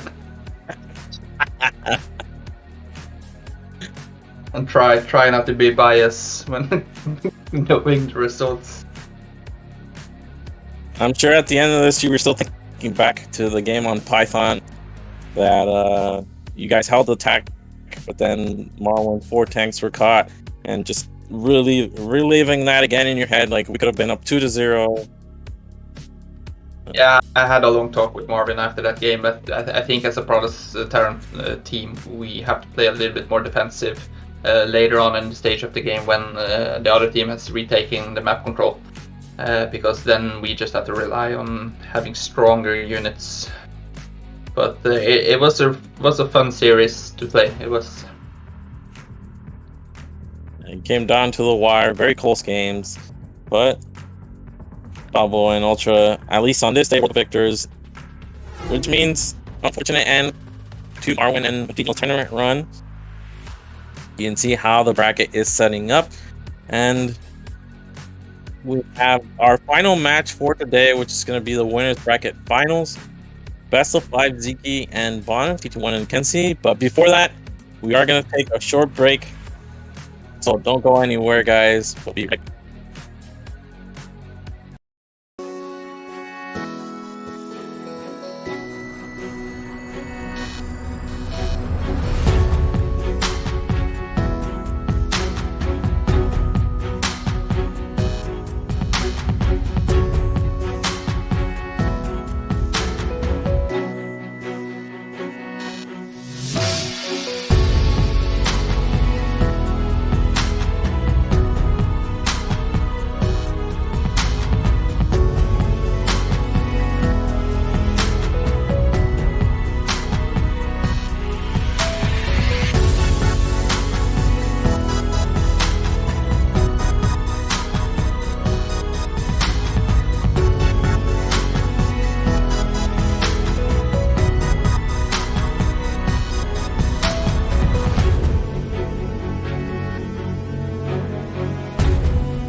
right, guys, welcome back. We are one match left. We have one match left in this cast. Curiosity here with Medino. And remember, guys, this is BSL 2v2 Pro League, the first season of 2v2. If you'd like to see more, please donate. Trying to reach the $1,500 goal. Season 1 was sponsored by Trovo. That's why we're casting here. And gotta give big thanks to Foxon, who's helped organize this tournament. You know, the format, getting all the players, the ladder, everything. A lot of work goes into it. So if you can help out with the prize pool, please donate. But let's get going with this. We have one final series for today. It's going to be a big one. We have Bombastic, I guess the tournament favorites heading into this. And then TT1 and Kenzie, very strong 2v2 players as well. And from what I've seen, TT1's playing Protoss, Kenzie's actually playing random. So wonder if he's going to keep that or if he's going to pick Zerg. We'll see. What are your thoughts on this, on these 4 players? Yeah, like you said, Seeky and Bonnet going into the tournament maybe as favorites because they're both extraordinary 1v1 players, and it hates for me to see. Not that I understand me correctly. I hate to see Bonnet winning another tournament because I'm hoping someone else will finally win a tournament. And I've been cheering for Seeky for so long, and he's like always been so close, like the 3rd place, the 4th place in the BSL 1v1 tournaments. As you can see now, he's teaming up with a man who can't seem to lose. So it's going to be exciting to see if they can go all the way, or it's going to be another 3rd place or 4th place for Seeky. But as you say, TT1 and Kenzie are both 2 strong players, and I think it's going to be a close series. Yeah, I agree. Looks like we're ready to jump into game number 1, doing Ziggy, Bonnet, and TT1 Kenzie.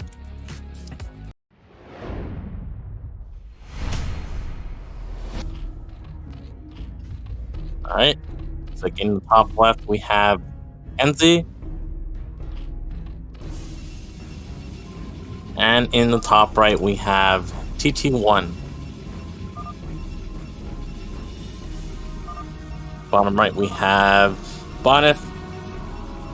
And bottom left, we have Ziki. So this definitely looks like it was random and Protoss because Kenzie's going to go 12 hatch. And if it was ZP, no way we see 12 hatch. TT1 on the other side is going to go 9 gates. We're going to try to get the fastest Zealot out possible. Yeah, he wants to be fast out on the map to support the 12 hatch. So, and they have good spawns for it because Bonnet will have a long way for his Zealots to sync up with the Zerglings from Seeky. Well, it looks like we either have an overpool or 12 pool from Seeky. Yeah, so no 9 pool. This is already okay, looking good for Kenzie. Not gonna face a 9 pool. So we'll see. Now, from what I've seen, because I've seen Kenzie end up with Terran, it seems that they're just going Protoss random, which, similar to you and Marwin, who go Terran random, can end up with some awkward situations. Like if you get 2 Protoss, that seems to be a really bad team. Yeah, 2 Protoss is the hardest, but there are players that can pull it off, and when you do win, it's fun because you know we have a race with more immortal units. So, but it looks like you said, it's that Kenzie option to go for random, and that's why Seeky is playing the 12 pool, which is a safe build, but it does slow down your other timings. But I don't think Seeky worried that much because we have already seen what he can do as soon as he has Zerglings and Mutas on the map. But yeah, right now Kenzie have the build order advantage. Of course, Seeky will have the faster Zerglings but since his hatchery is a bit slower, Kenzie will have the superior numbers eventually. Once that second hatch kicks in, he's going to have more larvae, more production. So this is a good opener for sure. And TT1 and Bonnet are both going 2K, like we said. But Bonnet Zealots take a little bit longer to revive. Of course, TT1 has to be careful not to get caught. And this is actually lair right away from Kenzie. Yeah, you can see Siki, he's pulling off gas. Depending how well he can hold this, though. TT1 also supporting with the probe, so I don't think the red team can break this with the sunken on the way. And I think what Siki responds to seeing the lair, he is also going for the lair.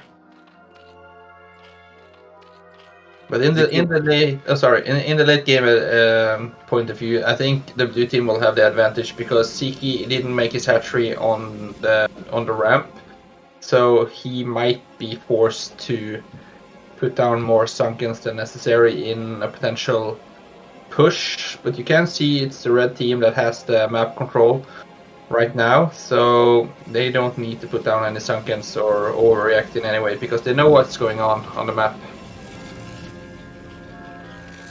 This is actually a faster core for TT1 as well. There's a Spire for Ziki. And there's a Spire for... actually, Kenzie and now Ziki. So basically the same time. We have a 1 drone advantage. Of course, this is due to 12 pool versus 12 hatch. TT1 telling Kenzie to be careful with the Overlords. And just looking to see what Bonnet is going to go for tech-wise here. Yes, it's the same timing, and you can see both Zerg players have the same amount of gas, which is kind of a surprise for me because I saw Siki went for the speed faster, but let's see what happens here first now. This is a big push, there's a lot of zealots. 1 go down, 2 go down. And so far we haven't lost the concave. We have the production of the 2 hatches here, but Lings are getting eliminated, and Ziki still has a lot of Lings left over. Of course, the Sunken has very little DPS, but Kenzie has enough Lings here to deal with these, and the Spire positioning is perfect, so Lings can't run around. Well, good hold there for Kenzie. Did a really good job. Let's see if Ziki can get some Lings to get some drones. Nope. Good drill. Bonnet already prepared for the counterattack. The counterattack, yeah. That was a very, very, very good hold from Kenzie. He lost minimal damage, but he had to spend all his larvas to make Zerglings. So I think Siki's Mutas might be a little bit faster. Yeah, we actually have Corsairs from TT1. But I'm gonna go into 3-gate Dragoon, but we actually have a Citadel already done for TT1, and we might even have an Archives on the way, if that's what I saw building earlier. Yeah, I was going to say earlier, I was quite surprised that they've had the same amount of gas, because Siki went for the faster speed on the Zerglings, and he only had 2 on gas. But let's see now. We actually have 2 Corsairs from TT1, 1 Mutalisk from Kenzie. But the key here is the ground army. The Lings are still alive, doing a lot of damage to the drone line. Get down to 10 drones. Kenzie at 14. Gets 1. It's good. But Kenzie is losing air.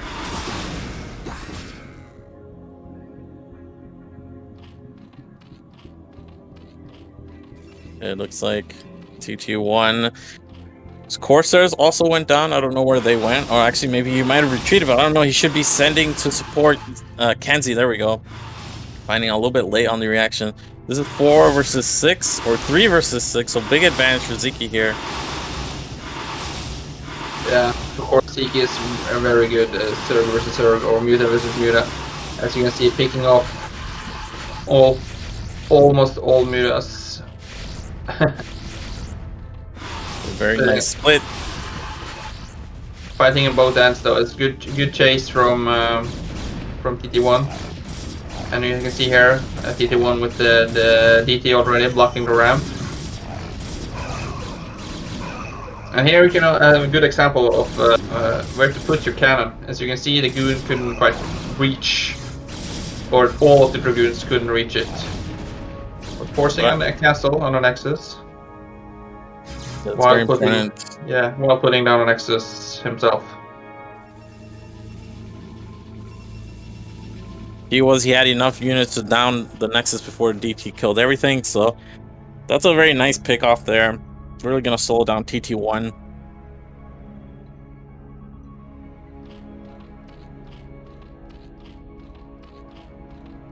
Well, the Corsairs, at least early on, they do nullify some of the Mutalists from Ziki, but unfortunately, I think their big opportunity was to get Ziki to have the Mutalist disadvantage, but Ziki's control was too good. He was actually able to kill all of Kenzie's Mutalists, and now here we go. We have another attack here, but again, we don't have Kenzie's support. Kenzie just doesn't have the Mutalist count. Well, it looks like Kenzie's trying to do a counter-attack in Bonnet's base. We only see one cannon. Will he commit? Of course, we know five Mutalists, one shot, one probe. Always has to be careful not to get caught by Zikis. Yeah, he's Mutalist here. And the Corsairs is a little bit out of position. And the Corsair is not reacting, so I think... Yeah, Ziki doesn't know where the Corsairs are, so he's being cautioned.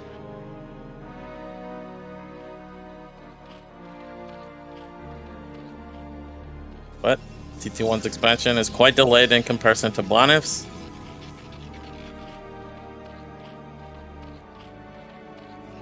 I like leaving those 2 Dragoons there just to have a little bit of extra support, and TT1 finally gets his expansion up.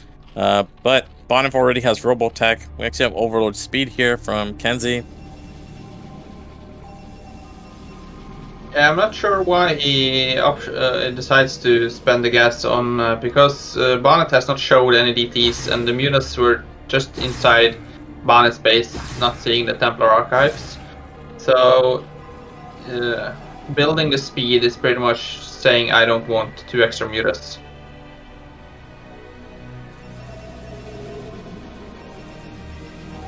The Dark Archon as well. We're getting Maelstrom. But again, the ground army is really weak here, and I don't think they suspect. Like, I mean, he sees this attack now, but he just doesn't have anything. He has some speed zealots, some cannons. Milestone not ready. And you can see the red team has a lot of units, but here comes Kenzie from behind with the circling and the Mutant composition. Finally, the Corsairs coming into support, so we're killing off a lot of Dragoons. What's the Mutalist count? Looks like we have 5 from Ziki. Don't think we have any upgrades on the Mutalist. As you can see, one of the biggest strengths that Bonnet have is his micro, and that ability to get the most damage out of any fight. So they actually won that fight, so they can still put on some pressure.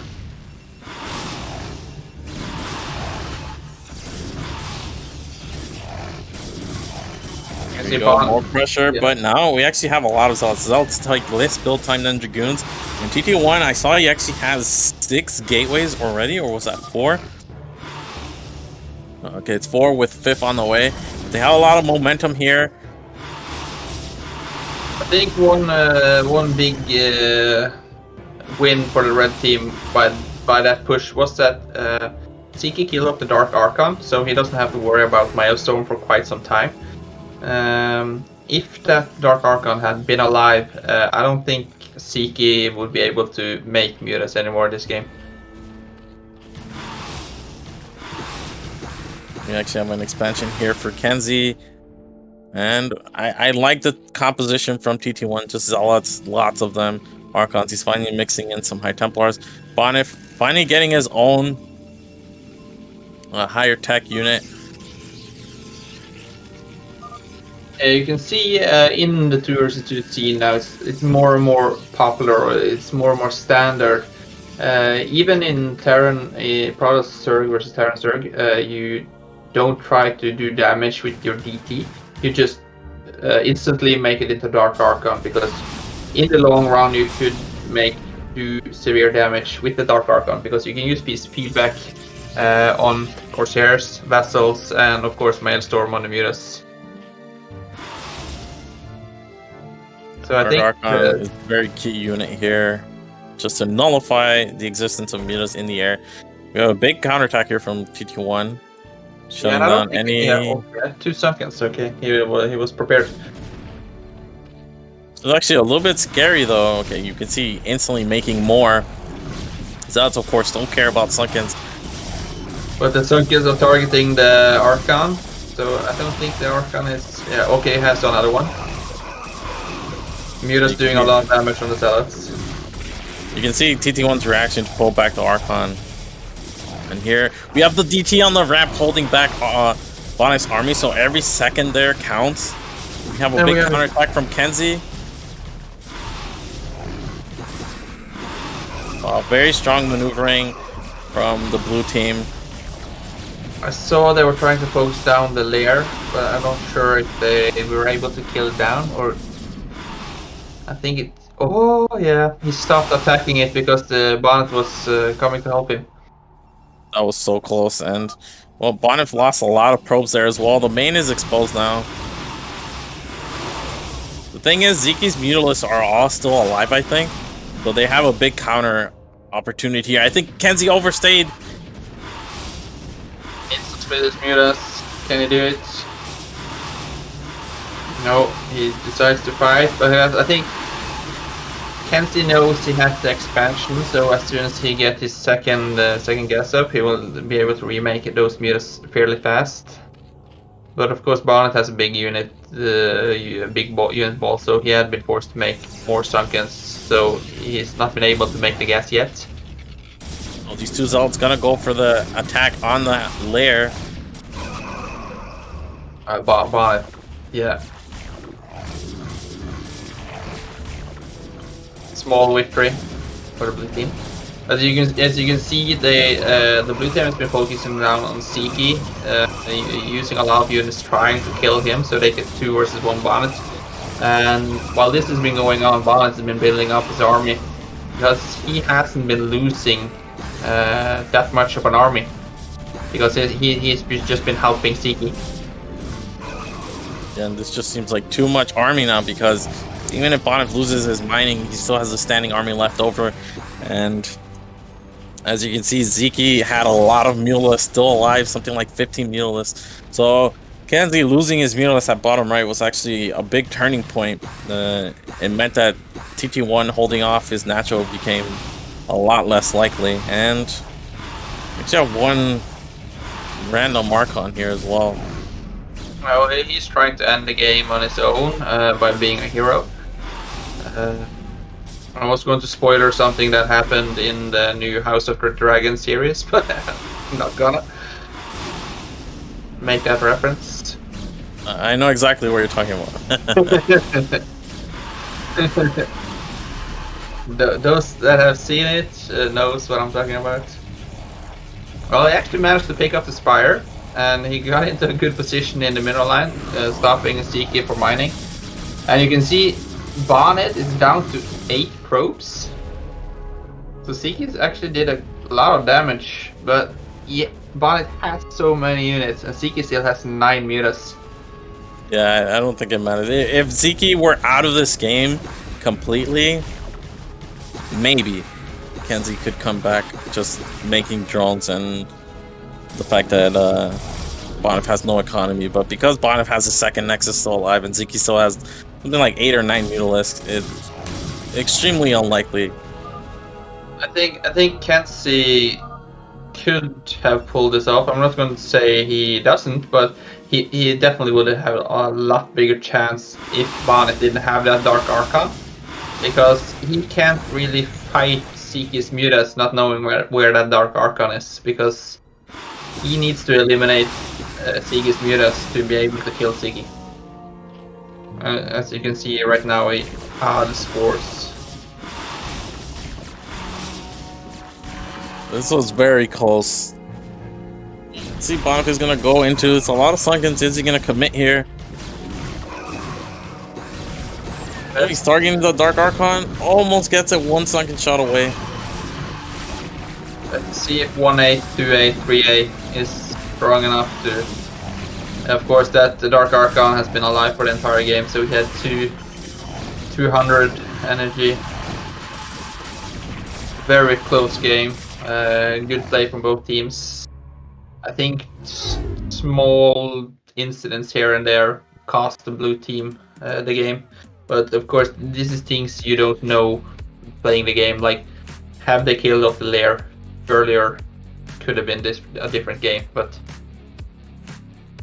And TT1 taking a third seemed really risky considering they had done so much damage to TT, but they lost their army, so really it just needed to hold. He invested, I don't know, like 1,000 minerals into the third with a cannon to support it, probes. If that had been defense at the natural, they would have been in a better economic position, even on even bases, especially because Kenzie's counterattack at bottom had done so much damage as well.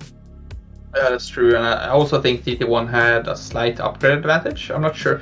I can't remember if it was Bonnet's units or TT1, but I saw one of the Protoss players has 2-1 upgrade. And as you said, had he spent those expansion money on more gates, and maybe even I didn't see Storm play this game. I think that might have helped the blue team, and even forced out some feedbacks from the Dark Archon at Bonnet's. But yeah, close game. Alright, so that means we're gonna be heading into game number 2 between Bonnet and Kenzie, and we are ready. So let's jump right into that. The map is gonna be Fighting Spirit.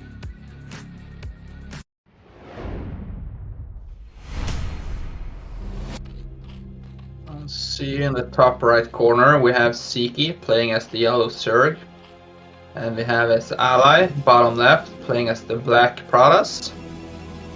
And we have Kenzie playing as red Zerg, top left. And TT1, bottom right, playing as blue Protoss. Right, cross spawns this time. Fighting Spirit. Kenzie, go ahead. Yes, sir. You can see Kenzie said he would open 9 pool. I think that has to do with the cross spawn. They want to push out early and take map control.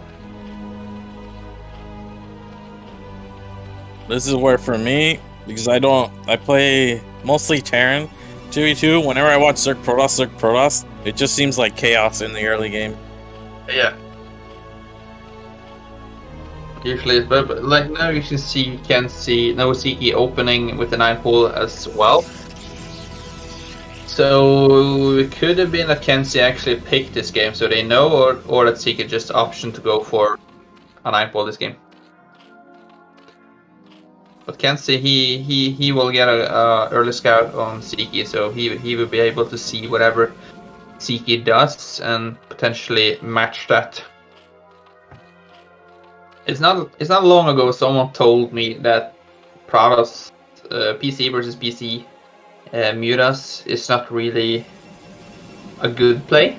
Of course, these players, as soon as I say it, will prove me wrong, and we will probably see mass air battle with Corsairs and Mutas and Scouts and whatnot. But you do want to like mass Zerglings, get a stable economy, and yeah, try to hurt one of the players early. And I, as for myself, as soon as I meet a supposedly stronger team or players, for instance, if you're playing Scan or someone else, you kind of want that early advantage of getting our early aggression, do some early damage. So we have both players going 9 pool, and yeah, sometimes you see PZPZ where it's 2 hatch ling and a lot of infantry units fighting early on, and sometimes you see 1 Zerg go for lair, 1 stay on link tech. So we have a lot of options in the early game. And looks like we're having a fight here at Kenzie with one Zealot to support. You can see both Zerg players stopped earning gas. I think Siki was planning to go for lair. He has a little bit more gas than Kenzie. But now, let's see, is the sunken on time? It's a good sunken timing, so he shouldn't take that much damage right here. Only that he has to pull his... he lost some mineral timing, but... Overall, this was a good trade for the red team, and now they're gonna regain map control, it seems. Although we only have one Zealot, and we have the second and third here from Bonif. TT1 actually counting with his 2, but... I see Siki has one drone less than Kenzie, so I think he might have made... he's already had second hatch, okay. Both had second hatch. Kenzie is a little bit slower, and now TT1 gets the block on Siki's ramp. And we can see TT1 is going for 3-gate Zealots, so they can be out on the map. And Bonnet going for the gas play again. He gets a good block before the links run in. And with the 3-gate, we see actually Bonif trapped Ziki in. And these two Zealots from Bonif are a little bit exposed here. We actually have some links from Ziki still out on the map, so he can help out Bonif somewhat. But with the extra gate production, it's going to be a moment where they're just going to be able to auto-overrun. Yeah, I think Kenzie might need some help here getting out of the base so he doesn't lose that many circlings. Either that or he could have tried a drone drill. Now we see Siki trying to bust out, TT1 doing a good job keeping him at home. And since Siki earned those extra gas earlier in the game, he didn't have to put... he only put one drone on the gas so he could make the lair. And seeing the lair could cause some stress, but now I think TT1 will be like, okay, I need to go Corsairs, even though he has 3 gates. But I think he should try to make mass Dragoons since Kenzie is adding the 3rd hatchery for mass Zerglings. Yeah, 3rd hatch. This is... Ooh, we're actually getting TT1's reinforcing Zealots. Caught one badly damaged there. And you can see Bonnet was going for the Citadel. And Kenzie doesn't have an Overlord at TT1's base, so he's going for the Forge to get some cannons on his ramp. But as a Zerg player, you don't really anticipate the Prowess player attacking you with DTs. So sometimes you actually forget to have an Overlord at your own base. So it's a little bit interesting to go into 3 hats. Because he only has 6 drones. You can't produce from 3 hatches with only 6 drones. So I'm wondering if he's going to mix in a drone cycle as they attack. Because this 3rd hatch, I'm not really sure how much it's going to be able to provide in terms of production. Right now it looks like an all-in from the red team, because Kenzie wouldn't have enough minerals to make spores. So as you can see, a good concave from Siki, holding off for a very long time, doing a lot of damage with lesser units, having the ramp advantage. But now the red team breaks through, 3 Sunkens ready.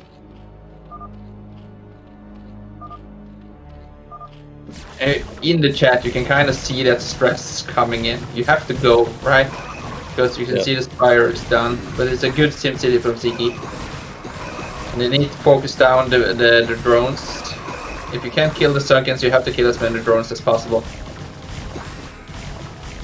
It's like 1 Sunken is gonna go down.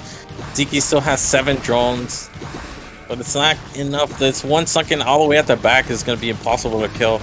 We actually even have a drill there, and we have Bonif countering, targeting the drones of Kenzie. And Siki is able to hold, and he has Spire Tech already, so yeah, there's no way for Kenzie to be able to defend. We even have a DT from Bonif here. to help out Ziki. Yeah, this is the hard thing about when you don't have the ramp. Almost in any matchup, you do want to have the ramp, so you can hold the attack with lesser units. Because Bonnet, he just walked straight in and did the damage he needed to do to force the GG. Yeah, going for that third hatch seems a little bit questionable. But good holds from Ziki on the ramp, and then with the sunken SimCity. And that means they're up 2-0. That looked like a much cleaner victory. Game 1 was really back and forth. Yeah, first game pretty close. I think the blue team or Bonnet and Ziki took a lot faster control of the map and the game, since they were able to win the first fights.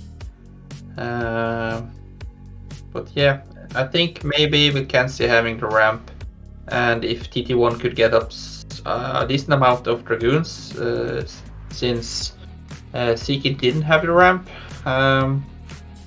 But it's hard to say in the game, and it's easy to say as a caster what you should have done. Of course. Yeah, we have perfect information, unlike the players. Players have to make judgment calls on what the information they do have. So very difficult, but 2-0. We're going to game number 3 now. And let's see what map.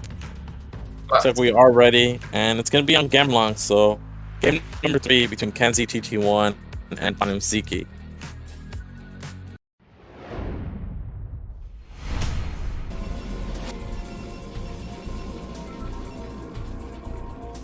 In the top left corner, we have Bonnet playing as the yellow Protoss. And we have his ally, Ziki, playing at the top right as the purple Zerg. And we see Kenzie again as Zerg at the bottom right as a red Zerg. And TT1 playing in the bottom left corner as gray Protoss. It could look like Kenzie has been picking these games. I'm not sure. I think maybe they were scared to get, like you said, two Protoss or PT. I don't know. Okay, I asked TT1. He said, yeah, they just picked Protoss Zerg against Bombastic. Getting PEP would be too much of a disadvantage, even with the PR early game advantage, the fact that they don't know your races and whatnot. But PZ, and it's gonna be like game number 1, no cross spawns. Gemlong isn't too spicy of a map, pretty normal. We have the 12 hatch from Kenzie, and Ziki in game number 1 actually went 12 pool. Yeah, he went 12 pool, and he's gonna go 12 pool yet again. I was gonna say it's pretty interesting to see what the different Zergs do. Like if Ziki had been going for a 12 hatch as well, it would have been quite strange. But yeah, it's cool to see what the different players decides to do. Like this game I'm going to overpool, this game I'm going 12 hatch. Like it's psychological play what you expect your other opponent to do and how you can gain the most advantage. And we could see 12 hatch play worked for Kenzie and TT1 in the first game, which made it pretty close.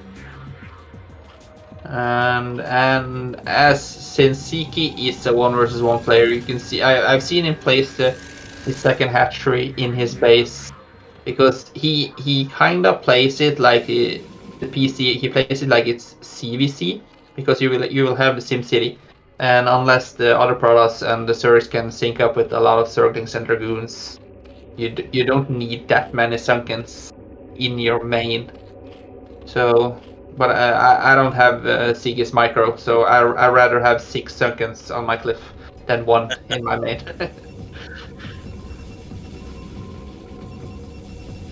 Alright, we're seeing a quicker gas this time around from Bonif. And there's the first Zealot from Bonif heading over to Kenzie's base. Kenzie has a Sunken on the way.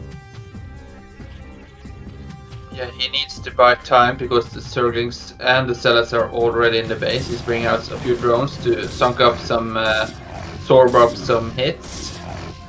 Bonnet doing damage on the sunken while Zeke is running into the main, trying to get a drone.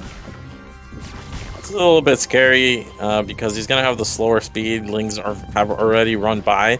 TT1 actually sent one Zealot to Bonnet for some reason, but there you go. He's finally here to help out. And of course, if they don't get any drones, this is not ideal because they're gonna lose these units. But we have Ziggy with the speed, finding an opportunity to get into the mineral line. Yeah, Kenzie is forced to pull some drones to save them, and picks one Zealot up. But yeah, it's a good surround from Kenzie.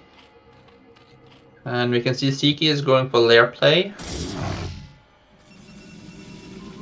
I think TT1 went to Bonnet to try to get some information because they don't really know Bonnet is going, and if you can see from the last game he went for DTs, which is also doing this game. It's important that TT1 saves this, so they can block in Ziki. You're making a sunken behind this in case he can't hold. So he has a lot of links here though. He's actually able to surround Kenzie's Zerglings. Yeah, the Zealots are coming in a bit too late. They wasn't able to sync up, and now they see that Bonnet is supposedly doing Dragoons. Had this been me, I was thinking, okay, it's probably 2 or 3 gate Dragoon. But because they don't know that it's DTs yet. And as you can see, TT1 is going for the Stargate, and Spire going down off of Ziki because he didn't really have to push the Spire. All he needed to do was survive, give Bonnet time, and then later on put down the Spire. There's the evolution chamber, and yeah, like you said, these random goons are making it seem like maybe this is Dragoon production, but he has a lot of Zealots left over, and TT1 either way he's going to need that cannon at the ramp, whether it's DT or Dragoons, because he's going into Corsair production to contest the air of Ziki. Kenzie is a little bit farther behind on tech, so he's going into spores here. Yeah, you can see Kenzie is floating a little bit of minerals, but those are minerals saved up so he can do a drone circle and place down some spores and get lair for himself. One cannon protecting TT1, so I don't think the DTs will be able to do any damage at TT1 yet. But I think they went unscouted, so they don't know there's DTs yet. Now they do. And I'm looking at Ziki's gas count. He's not been mining gas. He actually has been making a lot of links. The Spire has been completed.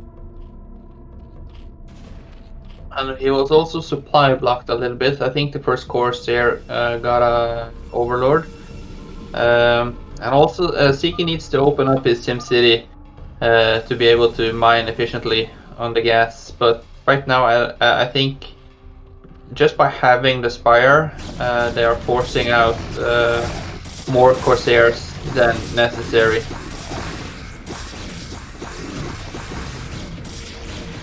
This is a good hold for Bonnet. I don't think he lost many Zealots, and the DTs comes to support, so he can take the expansion without any problems.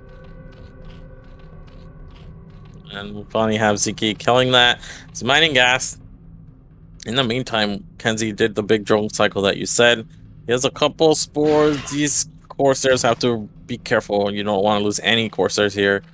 See if you do the back shot with the Corsairs as Snow did earlier today. He was trolling a Zerg player on the ladder, just doing back shot Corsair. I don't know how you do it, but Bonnet explained to me that it's not very efficient because you might end up missing, I don't know, 30 or 40% of the shots that the Corsair doesn't fire. So it looks cool, but Bonnet explained that it's just another trick that looks cool, but it's really that good.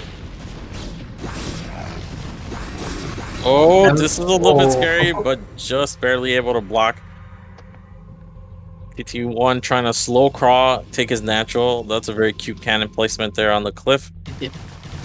Can't see with the slow overlord coming to help with the DT, so he can take the expansion. But you can see Bonnet's expansion is already up. Okay, a lot of overlords is going to go down right now. Killing off the Corsairs. Yeah. And you can see one as well. one sunken, 12 Zerglings, and you can see Kenzie is coming with, I don't know, 24 Zerglings. More reinforcements are coming. Let's see how good the hold is now for Siki if he can drone drill. Sunken is in a very good position, very hard to engage with Zerglings. Bonif, no reaction on the minimap, not sending any units here. More, okay, finally a DT arriving, but more Zerglings from Kenzie. Very good hold from, or it's not over yet, but it's a good hold for Siki because he killed off many of the links before the Sunken died. And he has another Sunken ready already, but he killed off the Spore, so Kenzie saying he has Mira soon. 5 drones for Siki. Doing so, okay. Just defend, and he has 6 cannons set up.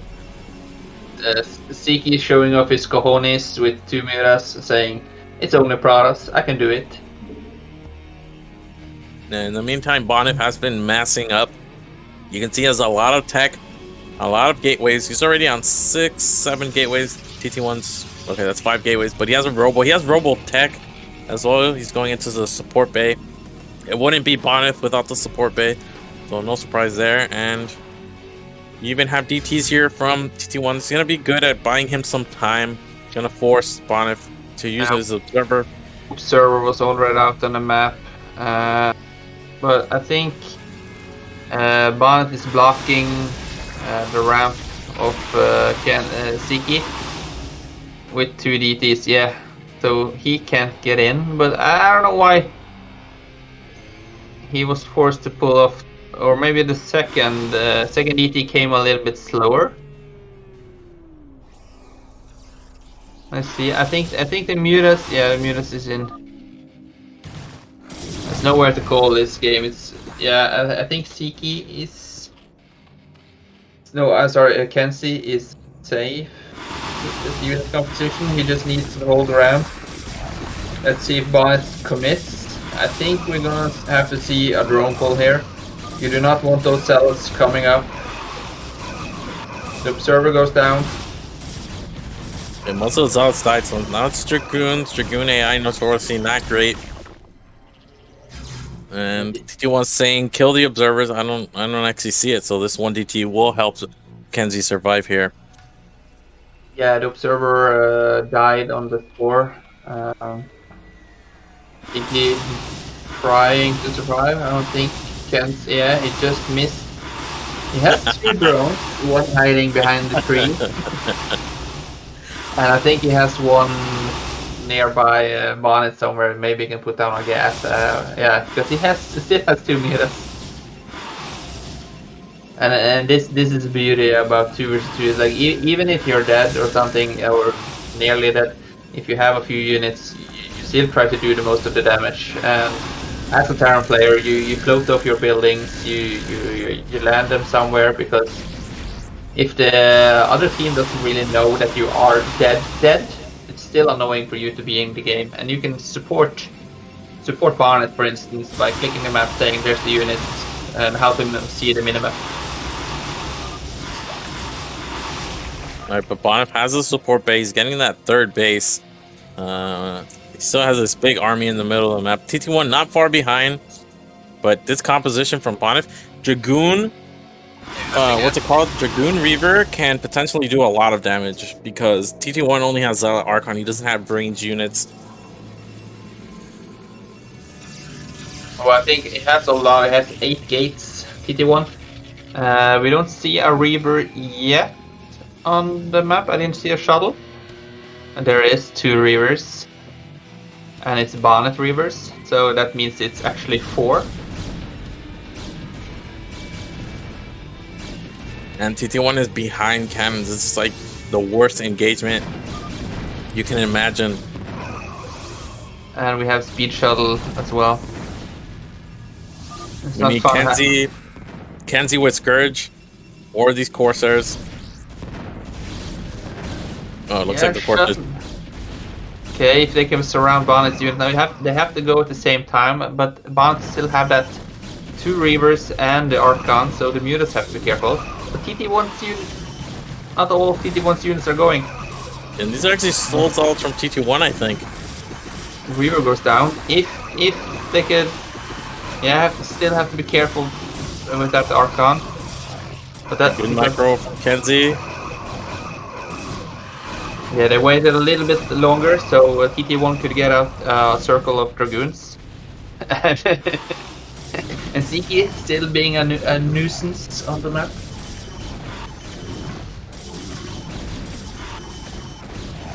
But this is a good hold from the red team, and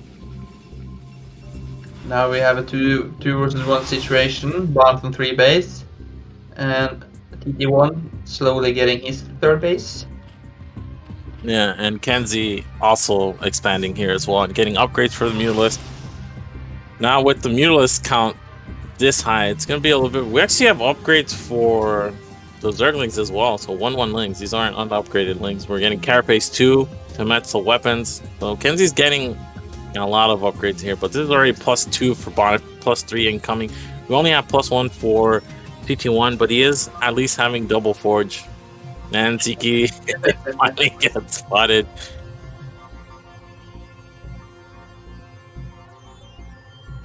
Drone is still alive, so he can rebuild his gas at the 1 o'clock location. Okay, but let's kill Ziki. He still has a Muta and a Dream. Ziki forgot about his drone. But like you were mentioning, Kenzie upgrading his Zerglings, and that's what I was saying in the Jiraiya Banana game earlier, that the longer the game goes on, you won't have upgrades on your Zerglings as well, or not. You will fall back in the late game because Prados will have the superior upgrades.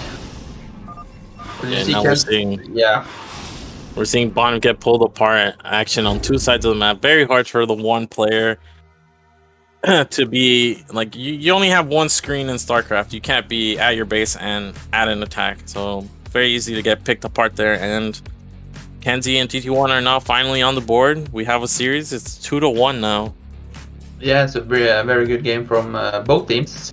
Ziki doing an amazing job holding off as long as he could, buying Bonnet very much time. But in the end, the red team is just too strong in this game. Yep. It was very close. They just were able to get Ziki weekend, like the constant Corsair harassment of the overworld. Ziki was never able to establish himself and got what's it called? The Zerglings just did too much damage. So really well played there, and looks like we're gonna head into game number 4. It's gonna be on Python this time. Be right back in 30 seconds. So just have to run to the bathroom. All right, in the top spawn we have TT1. That's a yellow Protoss, and his ally Kenzie in the mid left spawn. Kenzie, which means on the right side of the map we have Bonnet and Ziki. Bonnet spawning in the 3 o'clock and Ziki in the 6, and Bonnet telling Ziki go 9 pull, no more 12 pull. Kenzie's been getting away with murder these games, going 12 hatch.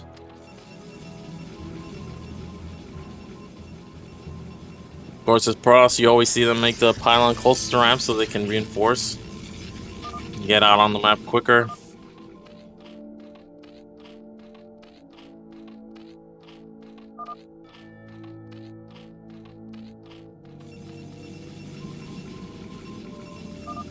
And we actually have Bonnet telling Ziki to make the hatch at ramp, and yeah, this is very important. If you can control the ramp, it's much better. You have your concave lanes with one sunken to support. You can hold off an endless amount of units. And see what is Kenzie up to here. 12 hatch yet again.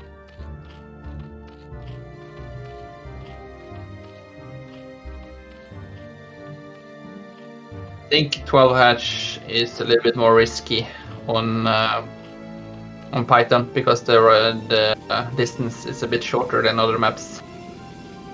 You missed the early game chat. Bonnet told Ziki to make hatch at ramp, the second hatch this time. Yeah, there we have the Bonnet experience coming in.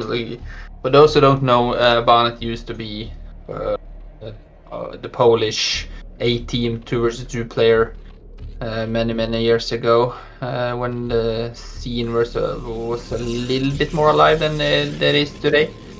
Even though we are slowly getting back there. I remember he would always ally with True Touch and very strong PZ team as well. What Ziggy lacks for in experience, he makes up with a good, insane control. So definitely still a strong Zerg. And there we go. We have the 12 pool versus the 12 hatch yet again. Kenzie using the advantage of getting the scout to just slightly counter what his opponent's doing. And we have TT1 Zealot heading straight to Kenzie's base here to help out his ally. Yeah, I think he has to send his first Zealot straight to Kenzie to help him out, because his Zerglings will be a little bit delayed, and as you can see, Bonnet Zealot would be already in his base doing damage. Alright, here we go, same fight. But Sunken is it's actually still pretty healthy. And we have the Zealot in the main, but the Zealot is so slow, it's not as threatening as Speedlings. So good hold from Kenzie. Yeah, good micro from both players. Bonnet doing what he can with one Zealot, and Siki saving I think 3 or 4 of his Zerglings, not committed all his links to one attack. And the red team is still on the map, having the map control. Siki with the lair advantage. Yeah, like you said, having the lair advantage here in these spawns is actually very impactful, because from one base to the other, the mutas just arrive a lot faster. So being behind 20 seconds on Spire Tech on some maps is not a big deal, but on Python it definitely is. Yeah, it would have been totally different if Kenzie were in the 12 o'clock location, for instance. But Kenzie now will be forced to do a drone circle and get up Evolution Chamber and some spores. This time we have both TT1 and Bonnet going for Dragoons. I was gonna say he might be going for Dragoons now, because they have been expecting Siki to make his hatch inside of his base. But the Overlord sees the hatch is on the ramp this time. And he doesn't really need a spore. But he sees... No, he's sent home. He doesn't see the spire timing, does he? Is there an Overlord? No. We should see this Evolution Chamber going down about now. He did make a drone cycle, like you said, but still no... Okay, Bonnet feeling confident, taking expansion this early. You can see the red team is moving out. Both teams are moving out, trying to engage a fight. Muta's on the way. Yeah, there's a sunken, but they're going straight to Bonnet. But this is scary for Kenzie. Kenzie, if the mutas go straight to his base... Yeah, Kenzie he has a lot of gas for his own mutas, but Siki's mutas are all already on the map soon. Yeah. Okay, TT1 needs to get these. Okay, the mutas, at least for Kenzie's own good did not go straight to his base. But now with these 2 Dragoons to support it, he's going to be fine. Yeah, but they still don't know Seeky's Muta or Spire timing, I think. Because the Dragoons are sitting on his ramp. They should go in the mineral line, but Seeky got supply blocked as well, so he didn't get out 5 or 6 mutas as quickly as he could have. There's a 3 gate from TT1. 3rd gate and Robo going down for Bonif. Bonif has a lot more probes, but his army count is a lot weaker. So this is... I mean, if Bonif can get away with this, then they're going to have a big advantage. But I feel like there's a timing here for TT1 and Kenzie. Yeah, I think Bonnet is going to do just an observer with the Robotonics, because if TT1 option to go for DTs, he will be ready for it. But as you can see, they don't really know what the type of Bonnet is. So Kenzie is blindly making the Speed Overlord to support TT1's army.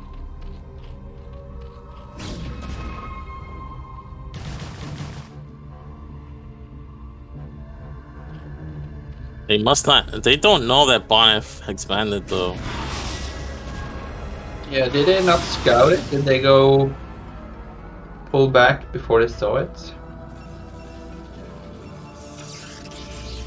Okay, we see the shuttle.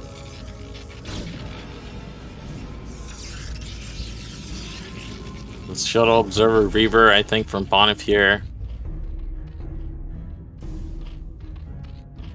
Yeah, like you said, I think he's going for the Reaver now, because there's no reason for Bonnet thinking I have to get the island as quick as possible, because he already had the natural base up and running for quite some time now. So even if he should lose his natural, he wouldn't mind enough to... So it would have been worth it either way. Okay, so this is the big attack I was expecting. They're finally going now. Zeki's Mutalisks are on the other side of the map. Bonif adding a cannon here. Zeki with a few more mutas than Kenzie, and Kenzie can't really leave from his base, because then he would risk the counter-attack. But Zeki has 3 Dragoons in his main, and Kenzie has 2. So it's all about how scared am I supposed to be of a few Dragoons. And here's a big attack at Bonif. Pylons to aid in the defense. Really eating a lot of fire. And here Zeki's Mutalisks. Does Kenzie commit to Zeki's main now? I think you have to kill off the Dragoons first, because they take more damage, do more damage than the Mutas. You can see Zeki is retreating. I think Kenzie realized this. Bonif has to be careful not to overextend.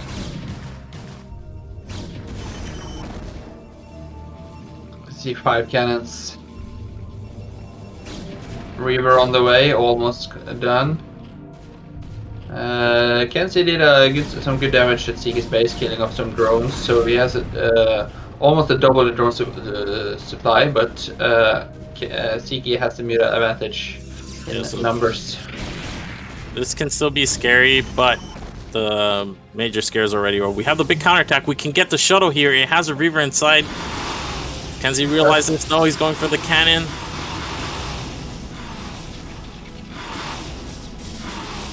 Meanwhile, Zeke's Mutalisks are actually coming to support Bonif here. Big attack at the natural while the Dragoons retreat. Where's the Reaver? Reaver unloads. Zeke comes from behind with a big, massive flood of circlings and the mutas. And Kenzie is still in his main. So they are both fighting from both sides. Oh. Managed to save that Reaver. And he has to retreat to the support of TT1. But Zeke has so many mutas, and the Kenzie's mutas was so badly damaged, so Zeke ends up taking this battle with his mutas and the circlings. Just looking at Ziki's base, but Ziki quickly retreating here. Again, he just has an overwhelming number of Mutalisk here. Kenzie's doing a good job with the counterattacks, but every time he trades Mutalisk for drones, it's just a more advantageous position for Ziki. Like, he's going to be able to clean these up. Meanwhile, TT1 is being attacked by Bonnet. There's no way for Kenzie to support him now. Yet another close game, even though it looks like Bonnet have the superior number of units. It was much closer than the ending looked. Both teams did great damage on each other, and as you said, Ziki has the overwhelming amount of Mutalisk, so he didn't really need to remake any of his drones because he had enough economy to make Mutas. I think he had 3 on gas and 4 on minerals or something. I think the ideal numbers are that you at least need 5 on minerals and 3 on gas, and then you can pump up Mutas. But yeah. There was an opportunity there for Kenzie as well to pick off the first shuttle with the Reaver, which would have been huge there, because then they can always pressure TT1 and Ziki has to decide, do I go help? Am I worried about the counterattack? And it would have been a lot more tense for them. But Bonnet was able to save that shuttle, hold the attack, and then once they had the overwhelming army, they could just... Kenzie could never really establish any kind of presence once he lost all his Mutalisks. Yeah, true. And that means Ziki and Bonnet are moving on to the grand final. So in worst case, Ziki at least get a second place, which is another step up from his earlier placements. And who they will face from the lower bracket, we will probably find out next Sunday, I think. So looking, there's still 2 days left, I think, right, Zero? There's going to be a day 9. Yeah, it's going to be extended 1 day, so it's probably going to be... we won't know until day 9, right?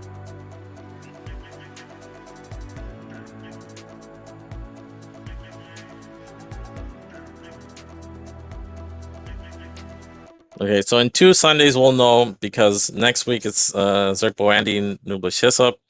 That's going to be another best of 3. Then we have a best of 5 between Jay and Ultra, and the winner of that, and then the winner of that will play TT1 Kenzie. So either way, Ziki Bonif in the final, Bonif in another final, no surprise. And Ziki, his ally, finally getting to BSL finals, even if it is 2-2, it's got to feel good. Yeah, and we might actually get a rematch as well if TT1 and Kenzie win in the lower bracket final and they move up again to the grand final. So it's going to be interesting to see which teams face off who next weekend and the weekend after that. Very close match, even if the score at the end, the final match didn't reflect that. Could have gone... Probably advantage Ziki Bonnet, of course, but they definitely sweat in at least a couple of the games.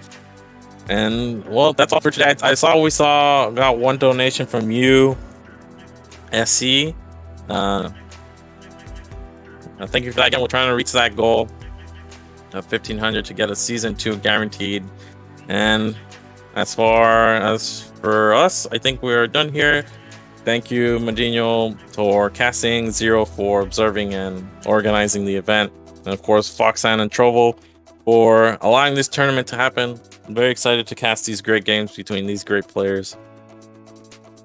Yeah, thanks for watching, and for this next weekend, tell your friends, tell your family, tell your girlfriend, tell your imaginary girlfriend, tell all the map hackers you know that next Sunday we kick off for another stream. So tweet about it, put it on your Facebook, put it on your local store, advertise it, call your boss, tell them to support this tournament, do whatever you can to make BroodWar great again. Alright guys, everyone have a good one, and we'll see you here next time.